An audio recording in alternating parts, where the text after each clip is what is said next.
Hello, hello, hello. আসসালামু আলাইকুম সবাইকে। দেখো তো সাউন্ড শুনতে পাচ্ছ কিনা? আর স্ক্রিন দেখা যাচ্ছে কিনা?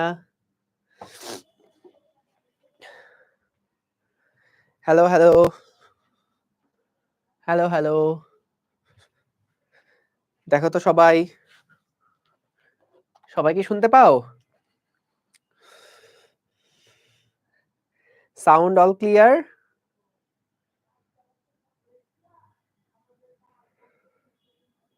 গুড। ক্লাস 9 তোমরা, তাই না? তোমরা এসএসসি দিবা কত সালে? তোমরা এসএসসি দিবা 2027 সালে। তাই না? তোমরা এসএসসি পরীক্ষা দিবা 2027 সালে। গুড।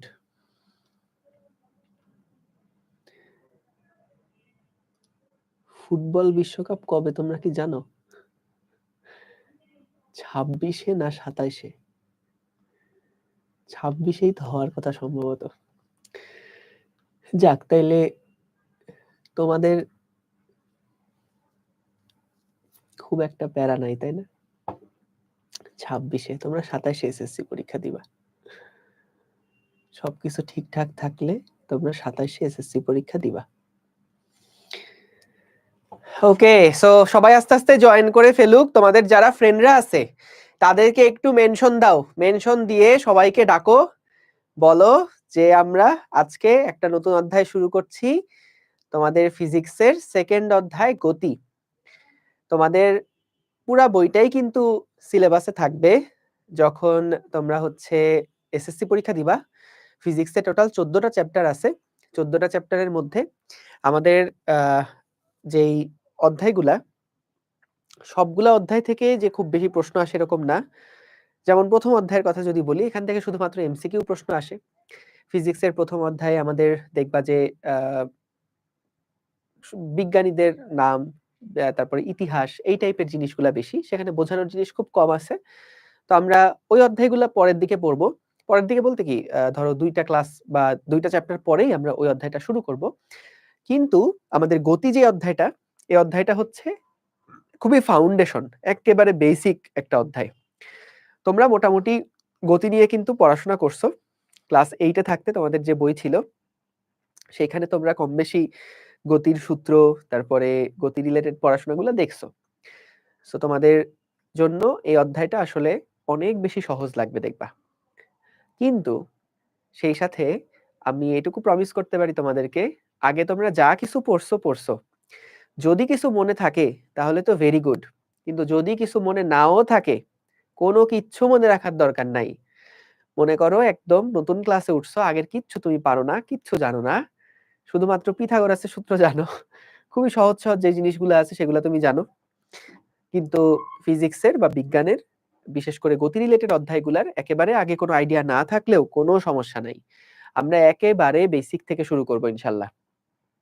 সো তোমাদের কাছে আমার যেটা দাবি সেটা হচ্ছে, ক্লাসটা শুরু করার আগে সবাই খাতা কলম নিয়ে বসো। যা কিছু বোর্ডের মধ্যে লিখবো চেষ্টা করবা সাথে সাথে খাতায় তুলে ফেলার জন্য। আর যদি এরকম হয় যে ভাইয়া খাতায় লিখতে গেলে আপনার ক্লাসে মন দিতে পারছি না, তাহলে সেই ক্ষেত্রে বলবো আগে ক্লাসটাই ফোকাস করো, ক্লাসটা আগে মন দিয়ে করো। যতটুকু খাতায় লিখতে পারো ততটুকু তো লিখলাই, কিন্তু খাতায় লেখার জন্য যাতে করে ক্লাসের মনোযোগ নষ্ট না হয়। খাতায় তোলার জন্য কিন্তু পরে আমরা এই পুরো স্লাইডটা দিয়ে দিব, পিডিএফটা তোমরা পেয়ে যাবা। সেই সাথে এই ক্লাসটা তো যেহেতু রেকর্ড থাকছে, 1000 বার চাইলে দেখতে পারবা। সো এই কারণে লাইভ ক্লাসটাতে আগে সবাই একেবারে মনোযোগ দিয়ে 100% ফোকাস দিয়ে সবাই অ্যাটেনশন দাও। রাইট, আমরা একেবারে চিবিয়ে চিবিয়ে পড়বো ইনশাল্লাহ। ভৌত রাশি এবং পরিমাপ যে অধ্যায়টা আছে, ওই অধ্যায় আসলে খুবই ছোট্ট পিচ্চি একটা অধ্যায়। আমরা গতি অধ্যায় দিয়ে এই জন্য আগে শুরু করছি। ভৌত রাশি এবং পরিমাপ ওই অধ্যায় আসলে খুব বেশি যে বোঝানোর জিনিস আছে এরকমটা না। শুরুর দিকে কিছু ইতিহাস, বিজ্ঞানীদের জন্ম মৃত্যু, কি কে কোন সালে কি আবিষ্কার করছে, এই ধরনের জিনিসপত্রগুলা। তো ওইগুলা নিয়ে আসলে একটু বোরিং লাগে পড়তে। তো আমরা চেষ্টা করব আগে গতি অধ্যায়টা দিয়ে শুরু করতে, কারণ যেহেতু ফ্রেশ একটা স্টার্ট হচ্ছে, সবকিছু শুরুতে আমাদের মনোযোগ অনেক বেশি থাকে। তো ওই ধাক্কায় যদি আমাদের এই অধ্যায়টা ভালোভাবে কভার হয়ে যায়, পরের দিকে দেখা যাবে বাকি যে অধ্যায়গুলো আছে সেগুলো এই ফ্লোতেই ভালো মতন বুঝে যাবা। বুঝতে পেরেছো? ওকে। তো সবাই একটা কাজ করো, এখন তোমাদের যে ফ্রেন্ডরা তোমরা চিনো, যাদের ফেসবুক আইডি আছে, যারা ফেসবুকে আছো, তোমরা এখন একটু মেনশন করে দাও যে আজকে নতুন একটা চ্যাপ্টার শুরু হচ্ছে। আর কত ফাঁকিবাজি করবি? ক্লাস 8 পর্যন্ত অনেক ফাঁকি দিছিস, এবার ক্লাস 9 এ উঠছিস, একটু সিরিয়াস হ। সবাই তোমার বন্ধুদেরকে একটু মেনশন করে দাও, সবাই যাতে করে প্রথম থেকে ক্লাসটা করতে পারে। আর যারা ইউটিউবে আছো, তোমরা তো মেনশন করতে তো পারবা না, তোমরা হচ্ছে তোমাদের ফ্রেন্ডদেরকে লিংকটা দিয়ে দিতে পারো, অথবা একটা কাজ করতে পারো, ধিপধাপ।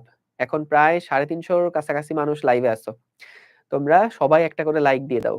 লাইক দিলে সাথে সাথে তোমাদের কাছে এটা পৌঁছায় যাবে, তোমার ফ্রেন্ডরা তাড়াতাড়ি এটা দেখতে পারবে। ঠিক আছে? পূর্ণতা সাহা, আমি কি ক্লাস করতে পারবো? না, পারবি না। তুই 26-এর ক্লাসে যা, তোরা যখন বড় হয়ে আর একটু ছোট হয়ে যাবি তখন এই ক্লাসগুলা করতে পারবি। ঠিক আছে? এই যে মুবাশশিরা জান্নাত চলে আসছে। তোরা সবটি দুষ্টু, তোরা 26-এর ক্লাসে যা, ছোট ভাই বোন থাকলে তাদেরকে পাঠা।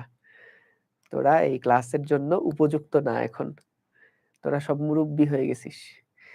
ওকে, ফেসবুকে ক্লাস পাচ্ছ না কেন? ফেসবুকে দেখো তোমাদের ডেডিকেটেড যে গ্রুপ আছে, সেই তোমাদের 9 এর গ্রুপে তো আমি আছি লাইভে। ক্লাস 9 এএফএস স্টুডেন্টস গ্রুপ এই নামে সার্চ দিয়ে দেখো, পাবা। ঠিক আছে? এই নামে সার্চ দিয়ে দেখো, পাবা। আচ্ছা, ভালো কথা, আমি একটু দেখি তো এখানে সবাইকে একটু এভরিওয়ান মেনশন দিতে পারি কিনা। সবাইকে আমি একটু গুতা দিয়ে দেই।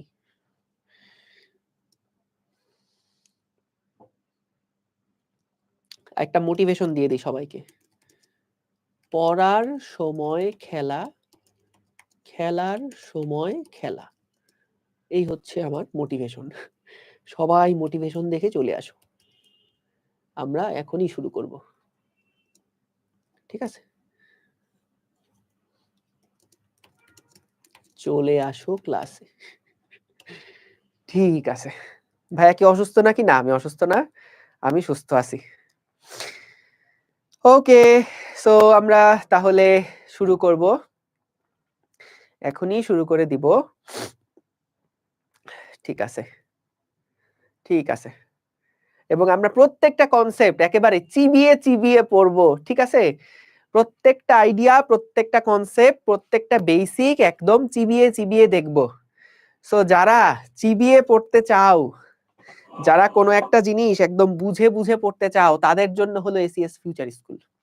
বুঝছো? যে আমরা যা কিছু পড়বো একদম প্রত্যেকটা জিনিস টপিক বুঝে বুঝে আগাবো। পাগল ছাগলের মতো না বুঝে কোনো জিনিস আগাবো না। ঠিক আছে? আমরা যা কিছু পড়বো প্রত্যেকটা জিনিস বুঝে বুঝে আস্তে ধীরে তারপরে বুঝে বুঝে আগাবো। ঠিক আছে? ওকে, সো চলো আমরা তাহলে শুরু করি। ঠিক আছে, শুরু করি, শুরু করি। চলো, বিসমিল্লাহির রহমানির রহিম। ওকে, সবাই আশা করি খাতা কলম নিয়ে রেডি। ওকে, সো দেখো, একদম প্রথমে আমরা যেটা নিয়ে আলোচনার প্রথমে শুরু করছি, যে দেখো আমরা গতি অধ্যায়, গতি অধ্যায় শুরুতে যে টপিক নিয়ে আলোচনা আছে সেটা হচ্ছে কোনো বস্তু কি স্থিতিশীল নাকি কোনো বস্তু গতিশীল, এটার সংজ্ঞা কি, এটা কিভাবে বুঝবো, এটা একটা পাগলেও বুঝে। বলো তো, আমরা যখন, তুমি ধরো তোমার একটা বাগান আছে, সে বাগানের মধ্যে তুমি গেছো, বাগানের মধ্যে একটা গাছ আছে, সেই গাছের নিচে একটা পাথর দেখছো, কি দেখছো? একটা পাথর। সেই পাথরের দিকে তুমি যদি তাকাও, তাহলে বলো তো তুমি বুঝবা না যে এই পাথরটা কি স্থিতিশীল না গতিশীল? তুমিও বুঝবা, সবাই বুঝবে, তাই না? যে কোনো একটা পাথর তুমি যদি দেখো, একটা গাছের নিচে একটা পাথর আছে, দেখলেই বুঝবা না এটা কি স্থিতিশীল না গতিশীল? সো এটা স্থিতিশীল। আবার ধরো একটা গাড়ি রাস্তা দিয়ে যাচ্ছে, ভ্রু করে একটা গাড়ি যাচ্ছে, সো গাড়ির দিকে তাকালেই কিন্তু সবাই বলতে পারবে যে গাড়িটা আসলে গতিশীল। তো আমরা কিন্তু আসলে দেখলেই বুঝি যে হ্যাঁ, এই তো এটা একটা স্থির গাড়ি, আরে এটা একটা গতিশীল গাড়ি, আরে এই গাছটা তো স্থির দাঁড়ায় আছে, কি রে গাছটা তো নড়ে না, গাছটা তো স্থির। আবার কোন একটা বাস যাচ্ছে, দেখলেই বুঝে আর এটা তো গতিশীল।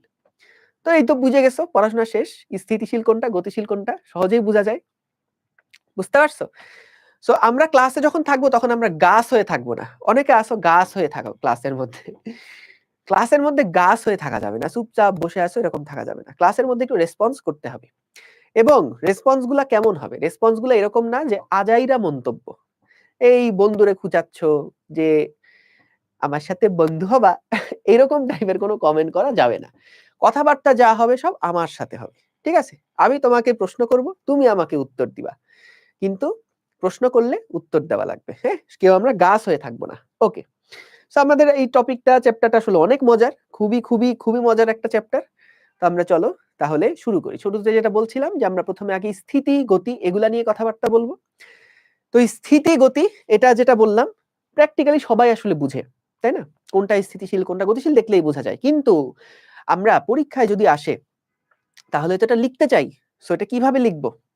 প্লাস ফিজিক্সের ভাষায় স্থিতিশীলতাকে কিভাবে ব্যাখ্যা করা যায়, গতিশীলতাকে কিভাবে ব্যাখ্যা করা যায়, সেই জিনিসগুলো নিয়ে আমরা আজকে আলোচনা করব। এবং তারপরে আমরা দেখব রাশি কি জিনিস, স্কেলার রাশি কি, ভেক্টর রাশি কি, সরণ কি জিনিস, দূরত্ব কি জিনিস, এই জিনিসগুলো আজকে দেখব। সো সবাই ক্লাসে একদম প্রথম থেকে শেষ পর্যন্ত থাকবা। ঠিক আছে? অনেক মজা হবে ইনশাল্লাহ।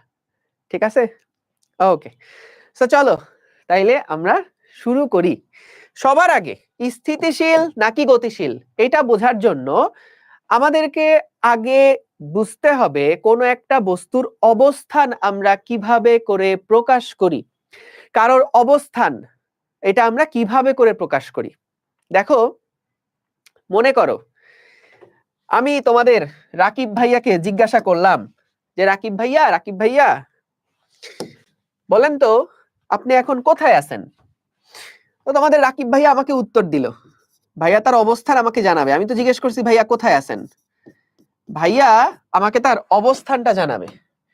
সো ভাইয়া প্রথমে আমাদেরকে উত্তর দিল যে ভাইয়া আমি 10 মিটার দূরে আছি। 10 মিটার দূরে আছি। ভাইয়া কিন্তু আমাদের একটা সুন্দর ইনফরমেশন দিছে, দেখো যে ভাইয়া কোথায় আছেন। আমি ভাইয়াকে বললাম ভাইয়া কোথায় আছেন, ভাইয়া বললো ভাইয়া আমি 10 মিটার দূরে আছি। আনবিলিভেবল।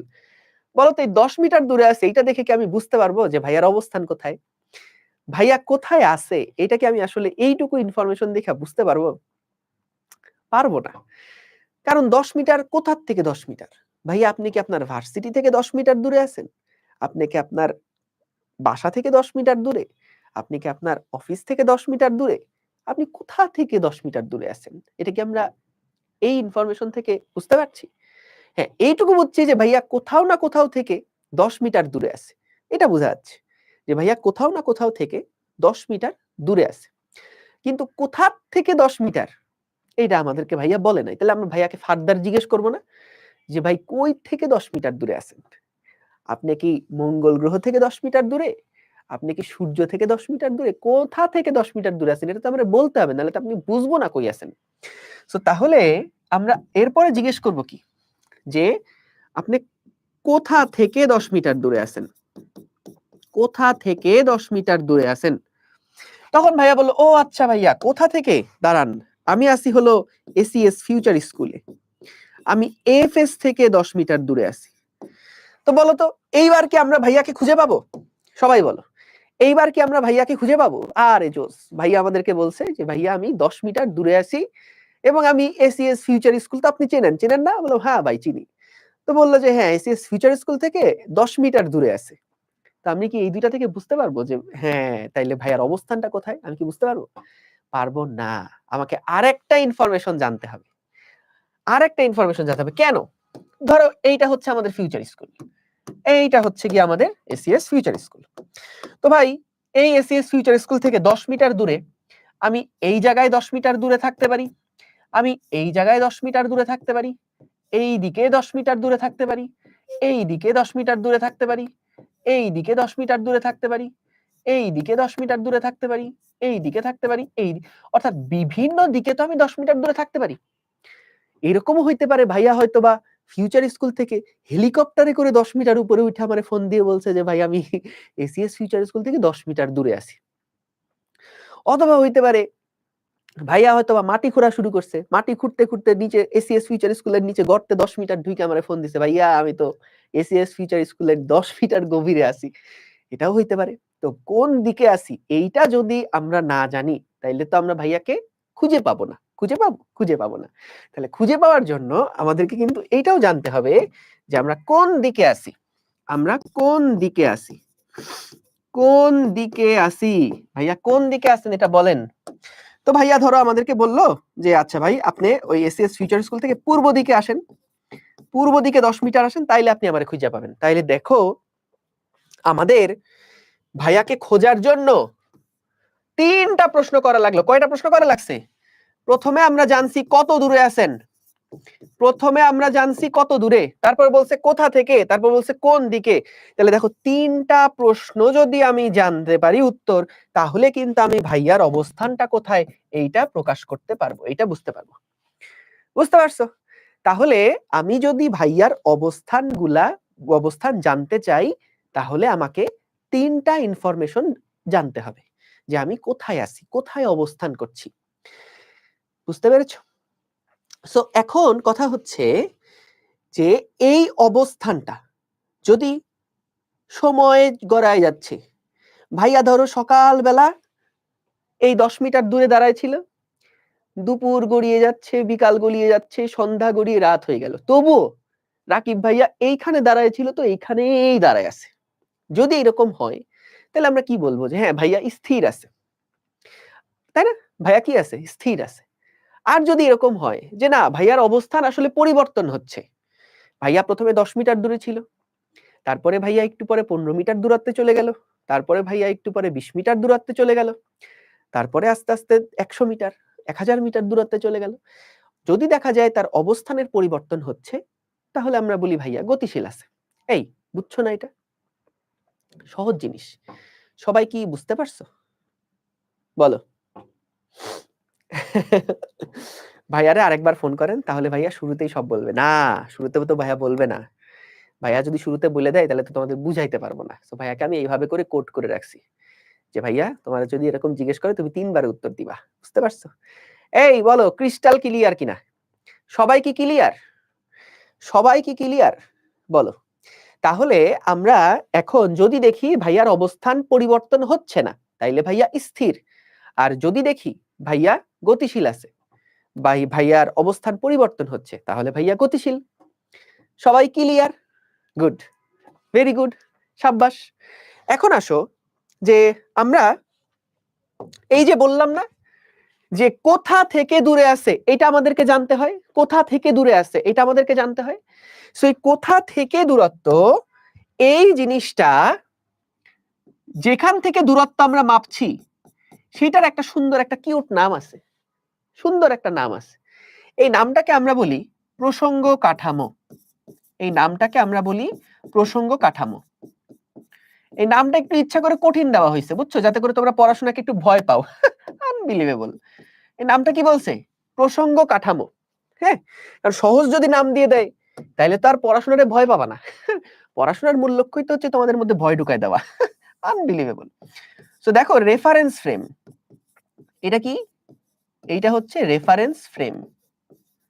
রেফারেন্স ফ্রেম, এটার বাংলা নাম হচ্ছে রেফারেন্স ফ্রেম, আর ইংরেজি নাম হচ্ছে প্রসঙ্গ কাঠামো। তাহলে দেখো যার থেকে দূরত্ব হিসাব করা হচ্ছে, যার থেকে দূরত্ব হিসাব করা হচ্ছে সেই জায়গাটাকে আমরা বলছি, সেই স্থানটাকে আমরা বলছি প্রসঙ্গ কাঠামো। বলো ক্লিয়ার? বলো ক্লিয়ার কিনা? বলো ক্লিয়ার সবাই? বলো যে আমাদের কোথা থেকে দূরত্ব মাপছি, যেখান থেকে দূরত্বটা মেজার করছি, যেই জায়গা থেকে দূরত্বটা মেজার করছি সেই জায়গাটাকে আমরা বলছি রেফারেন্স ফ্রেম বা প্রসঙ্গ কাঠামো। ঠিক আছে? তাহলে বলো তো, ধরো আমাদের একজন ছোট্ট বন্ধু আছে, আমাদের একজন কে আছে? ছোট্ট বন্ধু আছে। কে আছে? ছোট্ট বন্ধু। ছোট্ট বন্ধুর নাম কি শুনবা? ছোট্ট বন্ধুর নাম হচ্ছে বল্টু। ছোট্ট বন্ধুর নাম কি? ছোট্ট বন্ধুর নাম হচ্ছে বল্টু। এই বল্টু কি করলো একদিন, শোনো।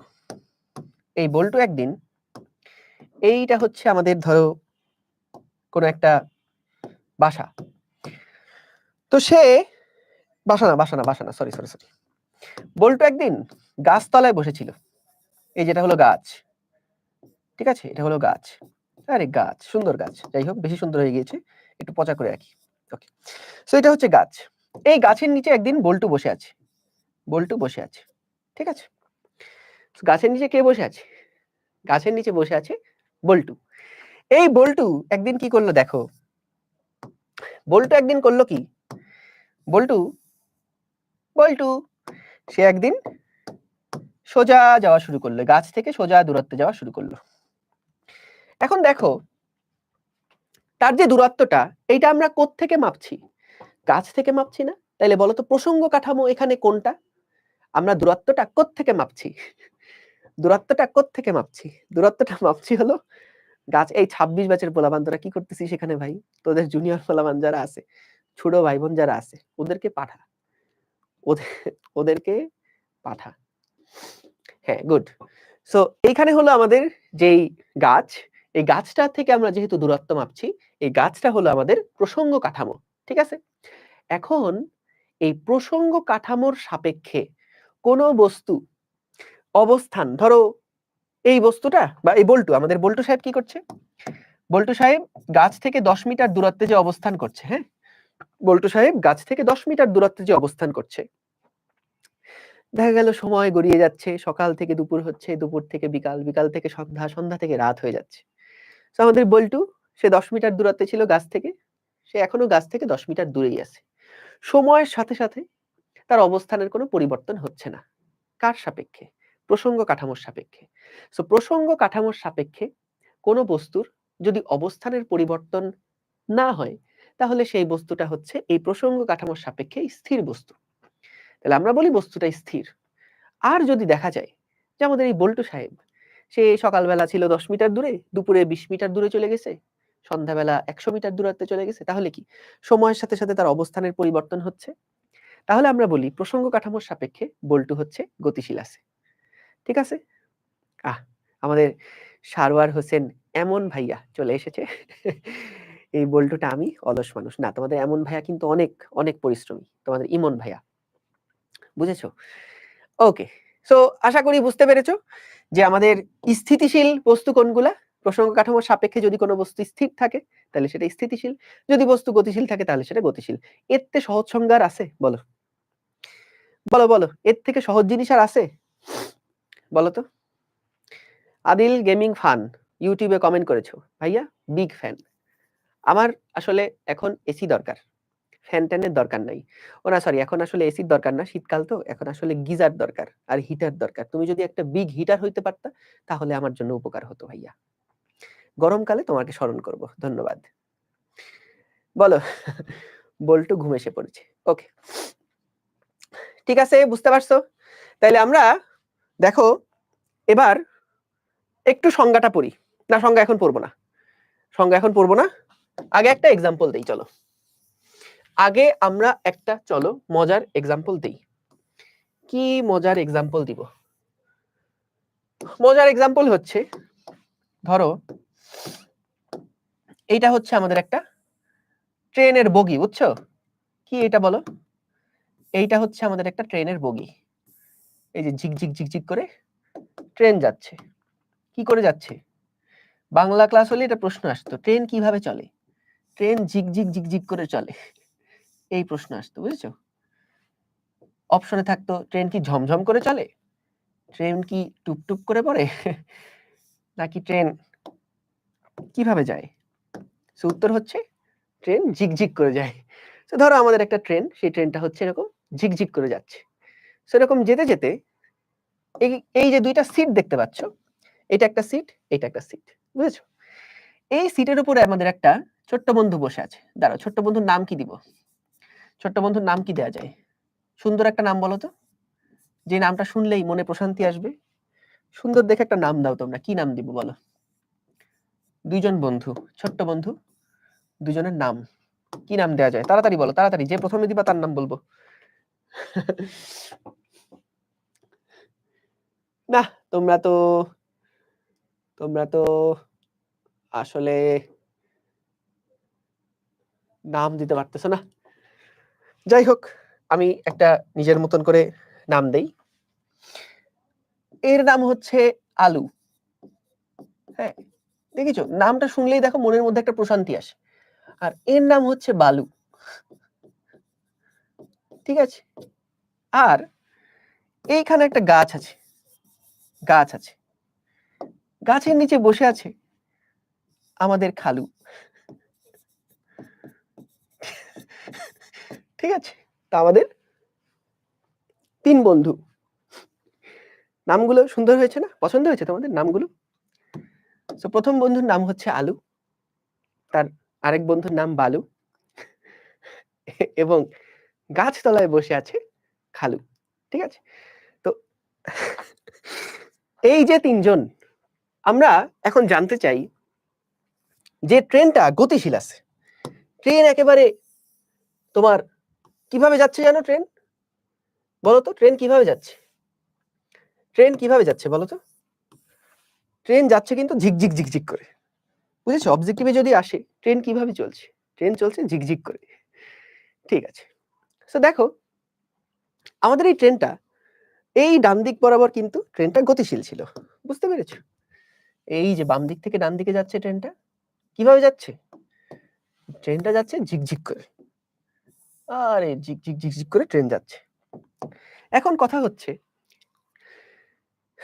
এই যে আলু, মিস্টার আলু, এই আলু আমাদের ট্রেনের একটা সিটের উপরে বসে আছে, আর তার সামনে তার খুবই প্রিয় বন্ধু, যার নাম 10-এ একটা, 1000-এ একটা, লাখে একটা, কোটিতে একটা, তার নাম হচ্ছে বালু, মিস্টার বালু।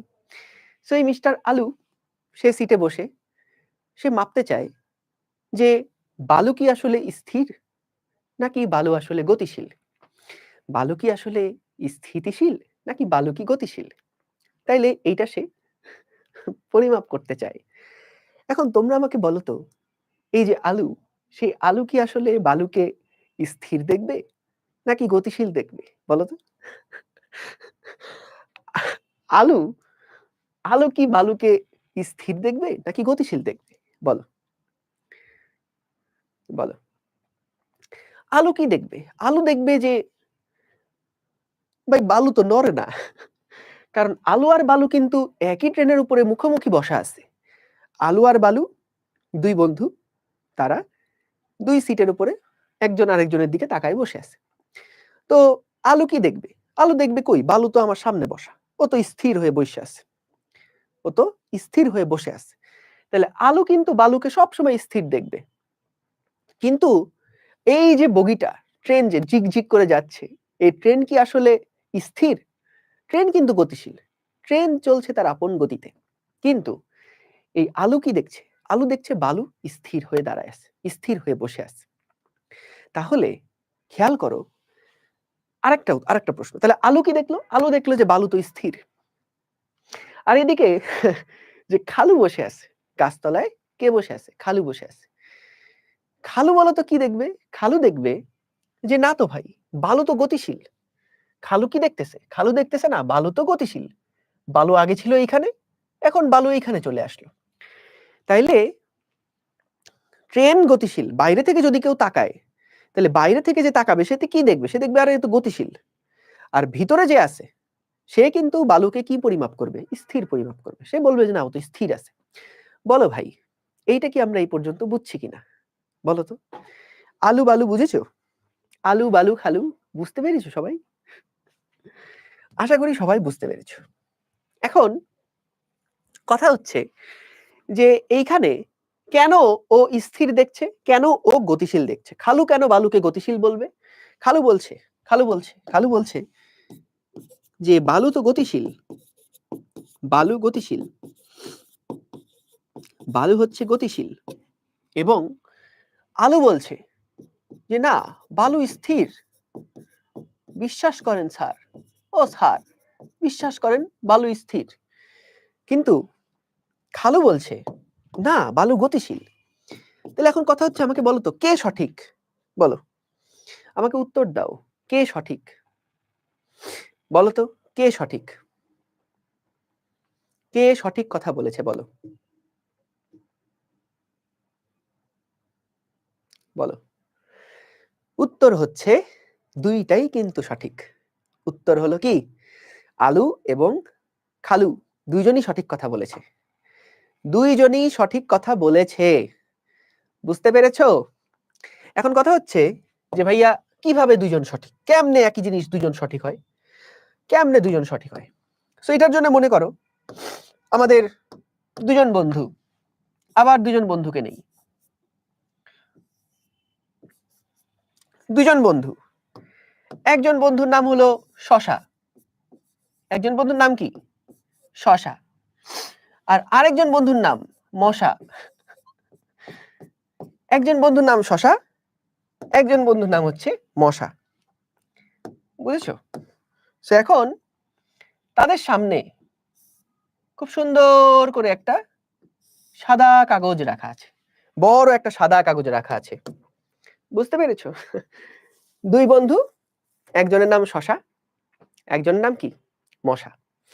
দুইজন দুইটা বিপরীত দিকে বসে আছে এবং তাদের মাঝখানে বড় একটা সাদা কাগজ রাখা আছে, বড় একটা সাদা কাগজ রাখা আছে। হ্যাঁ, সো এখন এইখানে দেখা গেল একটা সংখ্যা লেখা, একটা সংখ্যা লেখা, এইভাবে করে একটা সংখ্যা লেখা আছে।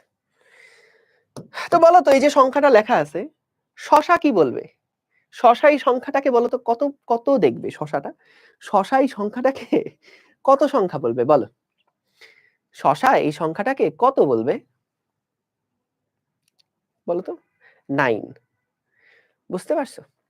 যে ক্লাসে তোমরা এখন পড়ো, শশা বলবে ভাই এটা তো 9 লেখা। আর বলো তো আমাদের মশা কি বলবে? মশা ভাইয়া কি বলবে বলো তো? মশা কি বলবে? মশা বলবে কই ভাই, আপনি তো এখানে 6 লিখে রাখছেন, এই যে এটা তো 6, এই যে এটা তো 6। আর শশা বলছে কি? শশা বলছে কই না এটা তো 9। আর কথা হচ্ছে যে ভাই কে সঠিক তাহলে? কে সঠিক বলো? উত্তর হচ্ছে দুইজনই সঠিক। দুইজন যখন দুইটা ডিফারেন্ট জায়গা থেকে দেখছে, তাদের দুইজনের অবজারভেশন আলাদা, তাদের দুইজনের পার্সপেক্টিভ আলাদা। একজন এইটাকে দেখছে 9, আরেকজন এইটাকে দেখছে 6। তাহলে দুইজন যদি দুইটা মতামত দেয়, তার মানে কখনোই এইটা না যে একজন ঠিক একজন ভুল। এরকম হতেই পারে যে ওর পার্সপেক্টিভ থেকে যেটা বলছে সেটা সঠিক, ওর পার্সপেক্টিভ থেকে যেটা বলছে সেটাও সঠিক। তো আমরা অনেক সময় দেখা যায় বিভিন্ন সময় আমরা তো সবাই ঝগড়া করতে অনেক পছন্দ করি, তাই না? আমাদের যদি দেখা যায় বাঙালি আমরা, আমাদের দুপুরবেলা কেউ ভাত না দিলে অসুবিধা নাই, কিন্তু ঝগড়া না করলে তো ভাই ভালো লাগে না, তাই না? বিশেষ করে কমেন্টে, তারপরে সামনাসামনি যেখানেই থাকি না কেন ঝগড়া করতে আমাদের খুব ভালো লাগে, ফেভারিট একটা পাস টাইম আমাদের। তো দেখা গেল এরকম ঝগড়া করতে করতে বেশ শান্তিপূর্ণ একটা ঝগড়া চলছে, এরকম একটা সময়ে দেখা গেল যে তুমি তোমার সাথে তোমার যে মতামত, কোনো একটা বিষয় নিয়ে ধরো ঝগড়া চলছে, তোমার যে মতামত সেই মতামতের সাথে তুমি আরেকজনের মতামতের মিল পেলা না। তখন দেখা যায় তুমি ওকে আচ্ছা মতো ধুয়ে দাও, এই বেটা, এই আচ্ছা মতন তাকে ধুয়ে দাও, তাকে দেখা যায় ওয়াশিং পাউডার দিয়ে ধুয়ে দিচ্ছ। কিন্তু কথা হচ্ছে এরকম কিন্তু হতেই পারে যে ধরো তুমি যে কথাটা বলছো সেটা তুমি তোমার জায়গা থেকে ঠিকই বলছো, আর আরেকজন সে যেটা বলছে সে তার জায়গা থেকে ঠিকই বলছে। সো এই কারণে যদি এরকম হয় যে কোনো একটা বিষয় নিয়ে তুমি একটা মতামত দিছো, তোমার মতামতের এগেইনস্টে কোনো কিছু গেছে, তাহলে ভাই এইটা নিয়ে কখনো বেশি অন্যদের মতামতের প্রতি অ্যাগ্রেসিভ হওয়া যাবে না, মতামতের প্রতি সহিষ্ণু থাকতে হবে যে হ্যাঁ ও যেটা মত দিছে সেটা তো আসলে হতেই পারে, কিন্তু নিজের মতামতে ঠিক, নিজে যেটা বলছে এর বাইরে সবকিছু ভুল, এইটা কখনোই এরকম মনে রাখাটা উচিত না। যেটা করবা হ্যাঁ ঠিক আছে, সে একটা মতামত দিছে, তার মতামতের প্রতি যথেষ্ট সম্মান রেখে তুমি তোমার পার্সপেক্টিভটা তাকে বোঝাতে পারো, তাকে বলতে পারো। বুঝতে পারছো? সবসময় মনে রাখবা যে যে কোনো একটা ঘটনা, এটা হইতেই পারে তুমি যেখান থেকে বলতেছো সেটা একটা জিনিস, সেটা তোমারটা সঠিক হইলো, আর আরেকজন সেই একই ঘটনা সে হয়তো এটাকে ডিফারেন্ট ভাবে বলছে, তো তার কাছেও অন্য আরেকটা জিনিস মনে হয়েছে, এটা হতেই পারে। তো এই জন্য আমাদেরকে যখন আমরা মতামত দিব তখন এটা মাথায় রেখে দিতে হবে যে অবশ্যই দুইজনের মতামত ডিফারেন্ট হতে পারে। ঠিক আছে? যেমন ধরো তুমি যখন পড়াশোনা করছো, মনে করো তোমার কাছে ম্যাথ অনেক কঠিন লাগে, আর তোমার ক্লাসে আরেকজন ফ্রেন্ড আছে, ওর ম্যাথ অনেক সহজ লাগে। এরকম হইতে পারে না? এখন তুমি যদি এরকম ঝগড়া করা শুরু করো ওর সাথে, তুই কি জানিস? তোর বয়স কত? জানিস ম্যাথের মতন কঠিন জিনিস আর দুনিয়ায় একটা নাই? আরেকজন এসে কি বলবে? আরেকজন এসে বলবে, না, ম্যাথের মতো সহজ জিনিস দুনিয়ার আর নাই। এখন এরকম হইতেই পারে যে তুমি হয়তোবা ম্যাথ দেখলে ম্যাথ মুখস্থ করো, তুমি হয়তোবা ম্যাথ দেখলে ভাষা বুঝো না, সংখ্যা বুঝো না, যোগ বিয়োগে ভুল করো। আমি ছোটবেলায় যা করতাম, এরকম হতে পারে। তো এই কারণে তোমার কাছে ম্যাথ কঠিন লাগে। আরেকজন বলছে ম্যাথ সহজ, আরে ম্যাথের মতো সহজ সাবজেক্ট দুনিয়ার একটা নাই, বাংলাতেও ম্যাথ সহজ, এরকম লাগে। তো ও হয়তোবা অনেক বেসিক থেকে পড়ছে, বুঝে বুঝে পড়ে, বেসিক প্র্যাকটিস করে, ম্যাথ প্র্যাকটিস করে, তোর কাছে হয়তোবা সহজ লাগবে। তো এটা নিয়ে মারামারি করার কিন্তু যাবে না। এক একজনের পার্সপেক্টিভ থেকে এক একটা মত কিন্তু থাকতেই পারে। বুঝতে পারছো? সো এই হচ্ছে কথা, যে আমরা সবসময় আরেকজনের মতামতের প্রতি কিন্তু সহিষ্ণু থাকতে হবে। সো আমাদের এইখানে দেখো যেটা বলছিলাম, যে এখানেও দুইজনই সঠিক। একজন বলছে যে ভাই বালু স্থির আছে, আলু বলছে বালু স্থির আছে, আর এইদিকে খালু বলছে যে না, বালু গতিশীল আছে। দুইজনই সঠিক। কিভাবে সঠিক দেখো, কারণ দেখো যখন আলু পরিমাপ করছে তখন আলুর যেই প্রসঙ্গ কাঠামো সেটা হচ্ছে ও নিজের সাপেক্ষে দেখছে যে যতই দূরত্বে যাই না কেন, যতই সময় যাক না কেন, বালু সব সময় আলুর থেকে 10 মিটার দূরে অবস্থান করছে। আবার সময় গড়ায় 1 ঘন্টা হয়ে গেল, তখনও দেখা গেল আলুর থেকে বালু 10 মিটার দূরে বসে আছে।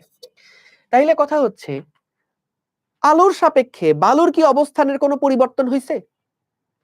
আলুর সাপেক্ষে বালু আগেও ছিল 10 মিটার দূরে, এখনো আলুর সাপেক্ষে বালু 10 মিটার দূরেই অবস্থান করছে।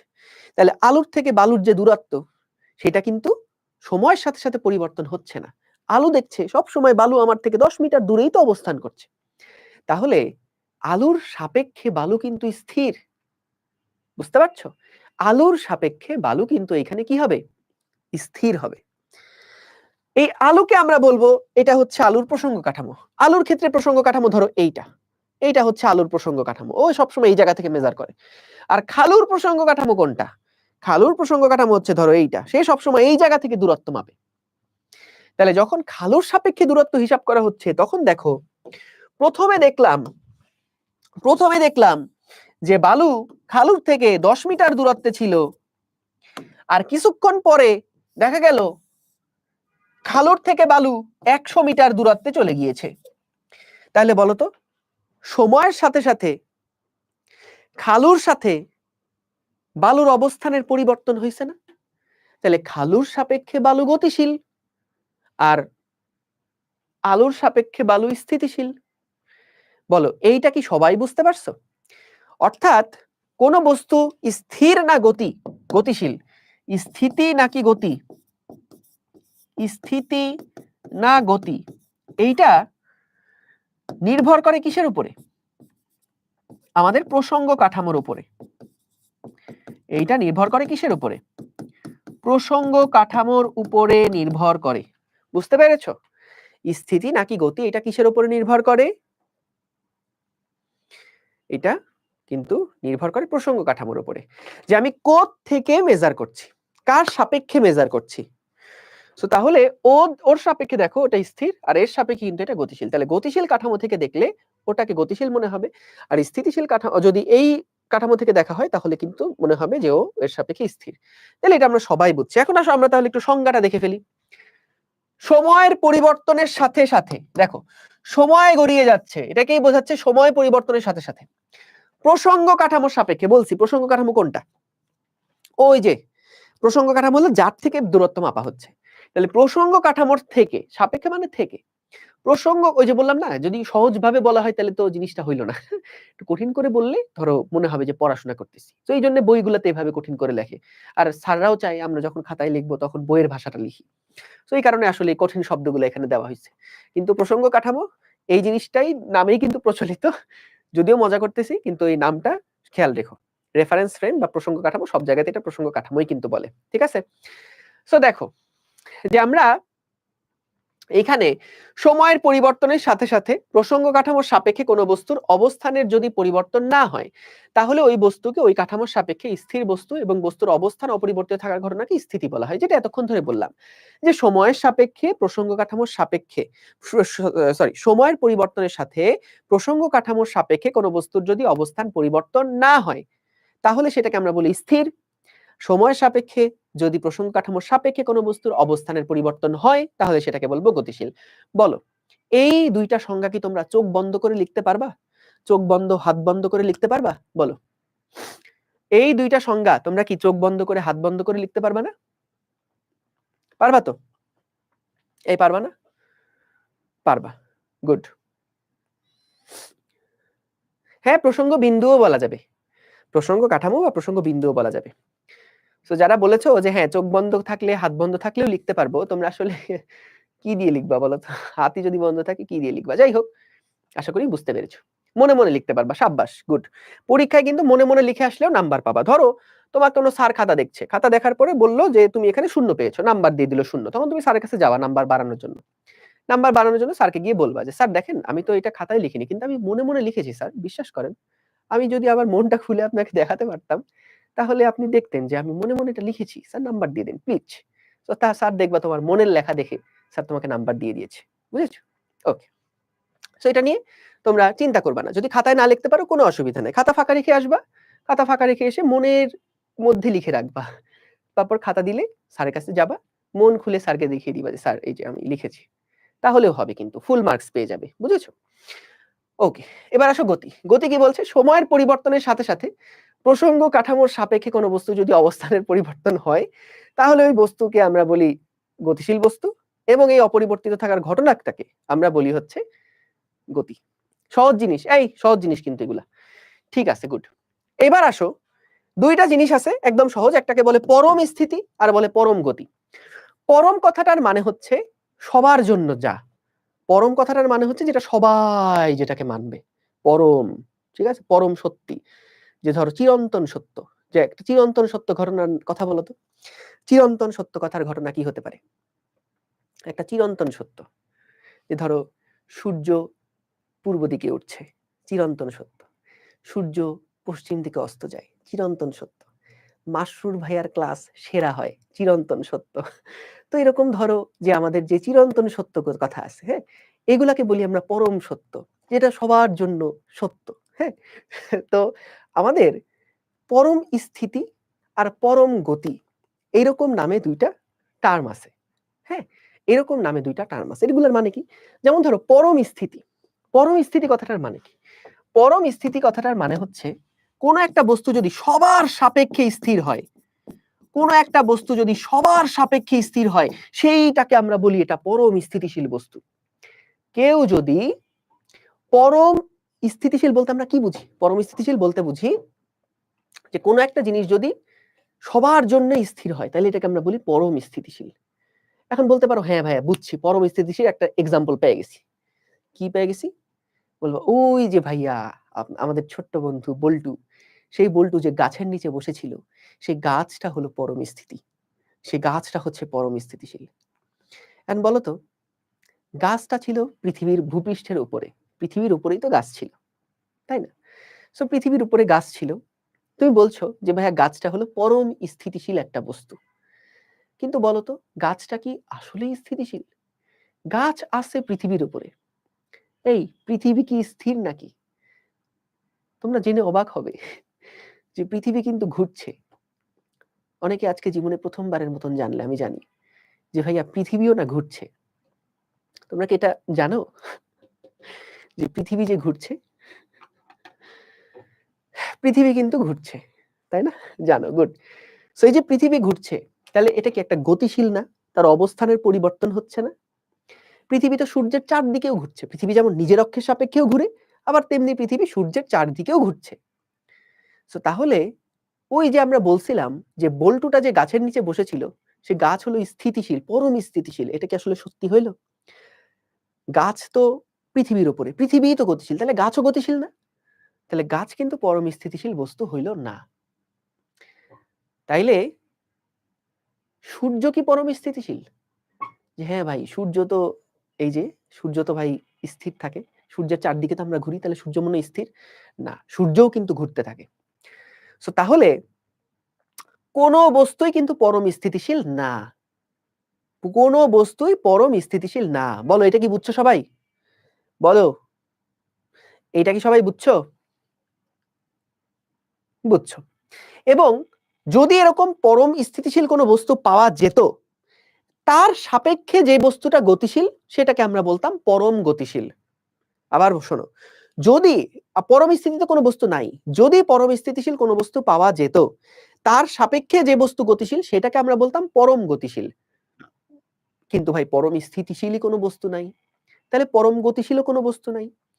সো তাহলে কোনো গতিরই পরম না, কোনো গতি পরম না।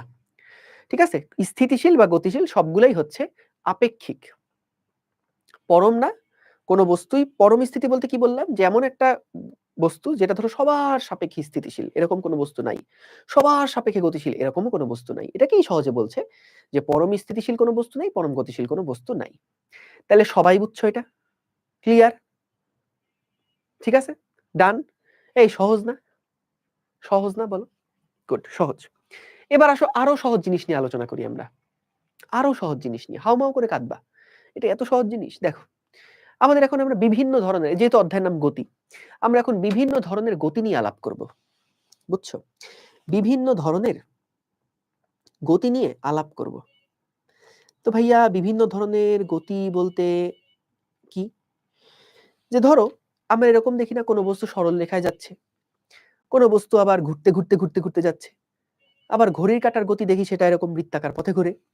তো এক এক বস্তুর গতির দেখতে কিন্তু এক এক রকম, কোনো বস্তু আবার জাস্ট উপরে নিচে আপ ডাউন করে। তো বিভিন্ন প্রকার গতি নিয়ে আমরা এখন আসলে জানবো, বুঝছো? বিভিন্ন টাইপের গতি সম্পর্কে আমরা এখন জানবো। সো দেখো প্রথমে আসো আমরা দেখি সরল রৈখিক গতি। সরল রৈখিক গতি কি? নাম শুনলেই বোঝা যায় যে কোনো কিছু যদি সরল রেখায় যায় তাহলে তার গতি হচ্ছে সরল রৈখিক গতি। কোনো বস্তু যদি সরল রেখায় যায়, আচ্ছা একটা মিনিট দাঁড়াও, একটা মিনিট, একটা ফোন আসতেছে, আমি একটু রিসিভ করে আসতেছি।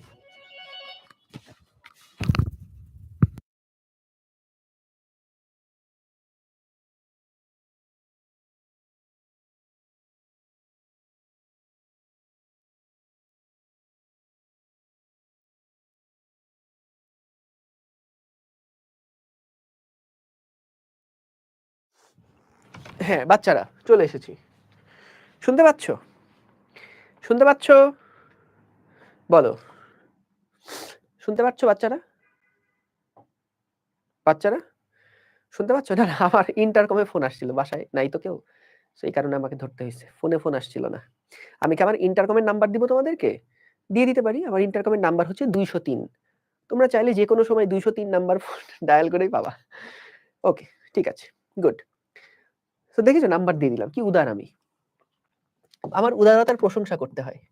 তো যাই হোক, দেখো কোনো কিছু যদি সরল রেখায় যায় তাহলে তার গতি হচ্ছে সরল রৈখিক গতি।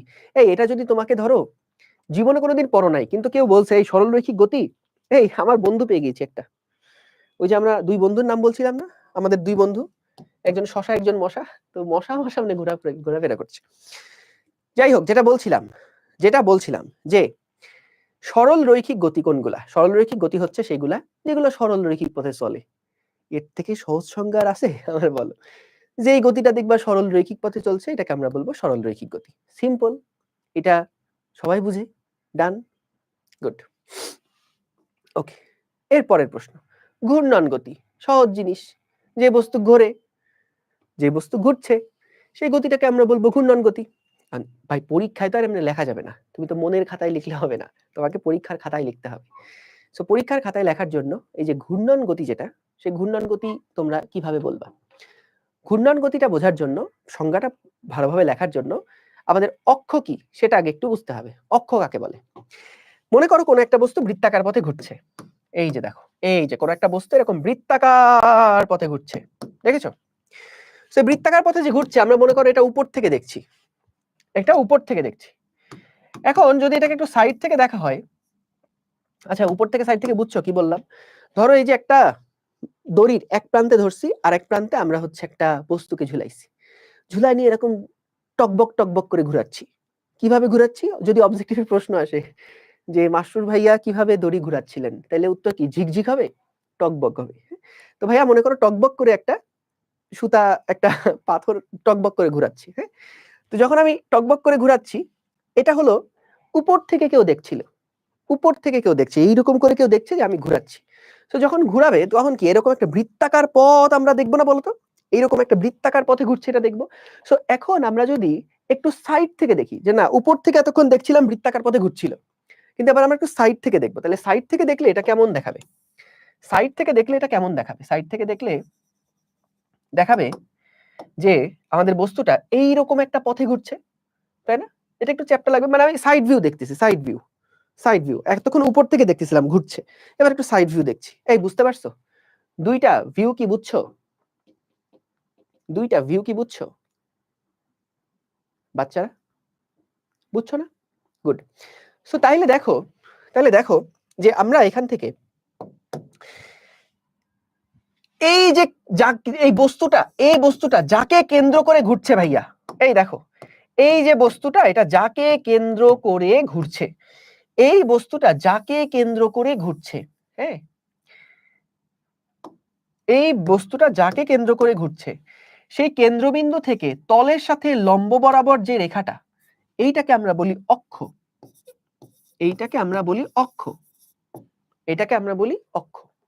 যেমন ধরো এই কলমটা যদি এভাবে করে ঘুরতে থাকে, তাহলে এই যাকে কেন্দ্র করেও ঘুরছে, সেই কেন্দ্র থেকে ঘূর্ণন যে তল, এই যে এভাবে ঘুরছিল, ঘূর্ণন তলের সাথে লম্ব, এই কেন্দ্রগামী যে লম্বটা, সেটাকে আমরা বলি অক্ষ। বুঝতে পারছো? এটাকে আমরা বলি অক্ষ। ক্লিয়ার সবাই? তাহলে অক্ষ কোনটা? অক্ষ হচ্ছে এই যে তল এবং যে কেন্দ্রবিন্দু, এই কেন্দ্রবিন্দু থেকে তলের সাথে যে লম্ব রেখাটা, সেটাকে আমরা বলছি ঘূর্ণন অক্ষ। সেটাকে আমরা কি বলছি? অ্যাক্সিস অফ রোটেশন বা ঘূর্ণন অক্ষ। ঘূর্ণন অক্ষ বলে এটাকে, ঘূর্ণন অক্ষ বা অ্যাক্সিস অফ রোটেশন। ঠিক আছে? ঘূর্ণন অক্ষ বা অ্যাক্সিস অফ রোটেশন। ঠিক আছে? তো দেখো আমাদের ঘূর্ণনের সংজ্ঞাটা কি? ঘূর্ণনের সংজ্ঞা কি? আরে মাছিও তোমাদেরকে পড়ানো শুরু করে দিয়েছে। সো এখানে দেখো বলছে, যখন কোনো বস্তু তার বিন্দুগামী অক্ষকে কেন্দ্র করে বৃত্তাকার পথে ঘুরে, তখন ওই বস্তুর গতিকে ঘূর্ণন গতি বলে। যেমন বৈদ্যুতিক পাখার গতি, ঘড়ির কাঁটার গতি, এইগুলা হচ্ছে আমাদের ঘূর্ণন গতি। এই বুঝতে পারছো? বলো। আমাদের যখন কোনো বস্তু তার বিন্দুগামী অক্ষকে, এই যে যখন কোনো বস্তু অক্ষকে কেন্দ্র করে বৃত্তাকার পথে ঘুরতে থাকে, সেই বস্তুর গতিকে ঘূর্ণন গতি বলে। ডান। এইবার আসো চলন গতি। এই তাহলে আমরা দুইটা গতি সম্পর্কে পড়ছি, একটা হলো সরল রৈখিক গতি, একটা হচ্ছে ঘূর্ণন গতি। বলো এই দুইটা জিনিস কি ভুলবা জীবনেও? ধরো এমন একটা দিন আসলো যেদিন তুমি তোমার নামও ভুলে গেছো। এরকম কিন্তু আমাদের সাথে প্রায়ই হয়, যে আমরা ধরো সকালবেলা উঠে নিজেদের নাম মনে করতে পারছি না, এরকম হয় না? তো যদি এরকম সময় আসে কখনো যে তুমি সকালবেলা ঘুমের থেকে উঠে নিজের নামটা মনে করতে পারছো না, এই জিনিসটা কি ভোলা সম্ভব বলো? নিজের নাম তো অনেক কঠিন থাকে। যেমন আমার নাম মাসরুর, অনেক বড় একটা নাম, কঠিন একটা নাম। নাম মনে নাই থাকতে পারে, কিন্তু বলো এই যে সরল রৈখিক গতি আর ঘূর্ণন গতি এই যে পড়লাম, এই জিনিস কি কখনো ভুলবা? বলো, এটা ভুলবা? এটা কখনো কিন্তু ভোলা সম্ভব না। ঠিক আছে? এইখানে আমরা দেখো যে সরলরৈখিক গতি হচ্ছে যে এই গতিটা সরল রেখার বরাবর চলে, আর ঘূর্ণন গতি হচ্ছে কোনো একটা অক্ষের সাপেক্ষে যখন বস্তু ঘুরতে থাকে, সেটাকে আমরা ঘূর্ণন গতি বলি। ঠিক আছে? ডান, ক্লিয়ার। এইবার আসো ট্রান্সলেশনাল মোশন। আরে সর্বনাশ, কি যে কঠিন, এটা মনে কেউ বুঝবা না, এত কঠিন একটা পড়া। শেষ, সবাই শেষ। দেখো, সো এইখানে মনে করো আমাদের কাছে এরকম একটা বস্তু আছে। এটা কি? এটা হচ্ছে মনে করো আমাদের ছোট্ট বন্ধু, একজনের নাম বলি, আমাদের সবার প্রিয় বন্ধু গাজর। আমাদের প্রিয় বন্ধুর নাম কি? গাজর। এইটা হচ্ছে মনে করো সেই গাজরের কিডনি। এটা কি? দাঁড়াও, কিডনিটা একটু ভালো করে আঁকি। এটা হচ্ছে ধরো আমাদের গাজরের কিডনি। ঠিক আছে? এটা হলো কিডনি। এটা কি? এটা হচ্ছে গাজরের কিডনি। আচ্ছা তোমরা বিসি বিসি এটা কিসের উত্তর দিচ্ছ তোমরা? কিসের মধ্যে এসে পড়লাম আমি তো বুঝছি না। দাঁড়াও। ওকে, হ্যাঁ হ্যাঁ ঠিক আছে। তো আমাদের বন্ধু গাজর, সে গাজরের কিডনি হচ্ছে এটা, ঠিক আছে? তো এখন চলন গতি, এই যে গাজরের কিডনি, সেই গাজরের কিডনি এখন কি করবে বলতো? সরল রৈখিক পথে, সরি এটা একটা চলন গতি দিবে। তো চলন গতিটা কেমন হবে? চলো ভাই আমরা সেটা একটু দেখে ফেলি। খুব মনোযোগ দিও, খুব মনোযোগ দিও, কারণ সেনসিটিভ বিষয় কিন্তু এটা। যে কারোর কিডনি না, এটা কার কিডনি? এটা গাজরের কিডনি। তো গাজরের কিডনির উপরে আমরা দুইটা পয়েন্ট নিচ্ছি, একটা এই পয়েন্ট এবং আরেকটা হলো এই পয়েন্ট। বুঝতে পেরেছো বাচ্চারা? এই দুইটা পয়েন্ট আমরা নিলাম গাজরের, কি এটা বলো? এটা হচ্ছে আমাদের গাজরের কিডনি। ওকে, সো আমাদের বন্ধু গাজর, গাজরের কিডনি, এই কিডনিটা কি করছে দেখো, কিডনিটা এইভাবে করে পুরাটা তলে ঘোরাফেরা করছে, এইভাবে করে পুরাটা তলে ঘোরাফেরা করছে। কিভাবে ঘোরাফেরা করছে জানো? ছমছম করে হাঁটছে। কিভাবে হাঁটছে? এরা ছমছম করে হাঁটছে। দেখো মোশনটা খেয়াল করো, এই মোশনটাকে আমরা বলি চলন গতি। এই যে যে মোশনটা হচ্ছে, এটাকে আমরা বলি চলন গতি। বুঝতে পেরেছো? এখন ভাইয়া এটা তো বুঝলাম, এখন পরীক্ষার হলে তো ভাইয়া আপনি যেমনি স্মার্ট বোর্ডে সুন্দর করে দেখাইলেন, হ্যাঁ এই যে এই গতিটা হলো চলন গতি, আমরা তো ভাইয়া পরীক্ষার খাতায় এইভাবে করে চলন গতি আঁকতে পারবো না। পারবো? পারবো না। তাইলে যদি আমরা চলন গতি বুঝতে চাই, তাইলে আসলে এটার ব্যাখ্যা কি, এটা সংজ্ঞা কিভাবে দিব? দেখো চলন গতির সংজ্ঞা দেই, খেয়াল করো। যখন দেখবা, মনে করো আমাদের এই যে গতিটা হচ্ছিল না, সো এই গতিটার বিভিন্ন পথ আমরা দিলাম। মনে করো কোনো একটা মুহূর্তে আমাদের গাজরের কিডনিটা এই জায়গাতে আসলো, কিছুক্ষণ পরে গাজরের কিডনি এখানে চলে গেল, তারপরে গাজরের কিডনি এখানে আসলো, তারপরে গাজরের কিডনি এখানে চলে গেল। ঠিক আছে? বিভিন্ন জায়গায় বিভিন্ন মুহূর্তে গাজরের কিডনি কোথায় কোথায় ছিল সেইগুলো আমরা এখানে দেখলাম। বুঝতে পেরেছো? বুঝতে পেরেছো? ওকে, সো এইবার খেয়াল করো, যদি এরকম হয়, এই যে বস্তুটার উপরে যে দুইটা পয়েন্ট, খেয়াল কর একটা মজার জিনিস হয়েছে, বস্তুটা চলছে ঠিক আছে, কিন্তু দেখো এই বস্তুটার উপরে যে দুইটা বিন্দু আমি নিলাম, তুমি যে কোনো বিন্দু দিয়ে দেখতে পারো, কিন্তু যে কোনো বিন্দুর ক্ষেত্রে তুমি যদি হিসাব করে দেখো, দেখবা এই একটা বিন্দু যতটুকু দূরত্ব অতিক্রম করেছে, যেই দিকে দূরত্ব অতিক্রম করেছে, এই হলুদ কালারের পয়েন্টটাও দেখবা একই দূরত্ব একই দিকে অতিক্রম করেছে। দেখছো? এটা যতটুকু দূরত্ব অতিক্রম করছে, অন্য সকল বিন্দু একই দিকে একই দূরত্ব অতিক্রম করেছে। এই গতিটাকে আমরা বলি চলন গতি। তুমি আমার কথা বিশ্বাস করছো না? আরো একটু দেখতে চাও? দেখো এখানে হলুদ পয়েন্টটা এত দূরত্ব গেছে, খেয়াল করে দেখো এর উপরে থাকা প্রত্যেকটা বিন্দু একই দিকে একই দূরত্ব অতিক্রম করছে। বিশ্বাস না হলে দেখো, এই যে সাদা যে বিন্দুটা আছে, সাদা বিন্দুটা খেয়াল করো, ঠিক দেখো এখান থেকে এই পর্যন্ত গেছে। দেখছো? ঠিক যতটুকু এইটুকু আমি দৈর্ঘ্য নিছিলাম, এই দৈর্ঘ্যটার যে সাইজ এবং যে দিক সেটা কিন্তু চেঞ্জ করি না, এটাই জাস্ট এখানে নিয়ে গেছি। তাহলে যতটুকু দূরত্ব ততটুকু দূরত্ব এবং দিকও কিন্তু একই রকমের আছে। বুঝতে পেরেছো? তাহলে দেখো এই গতিটাকে আমরা বলি হচ্ছে চলন গতি। এই গতিটাকে আমরা বলি চলন গতি। দেখো সাদাটা এত দূরত্ব গেল এবং সবুজটা সেটা এতখানি দূরত্ব গেল, সমান সমান দূরত্ব গেছে।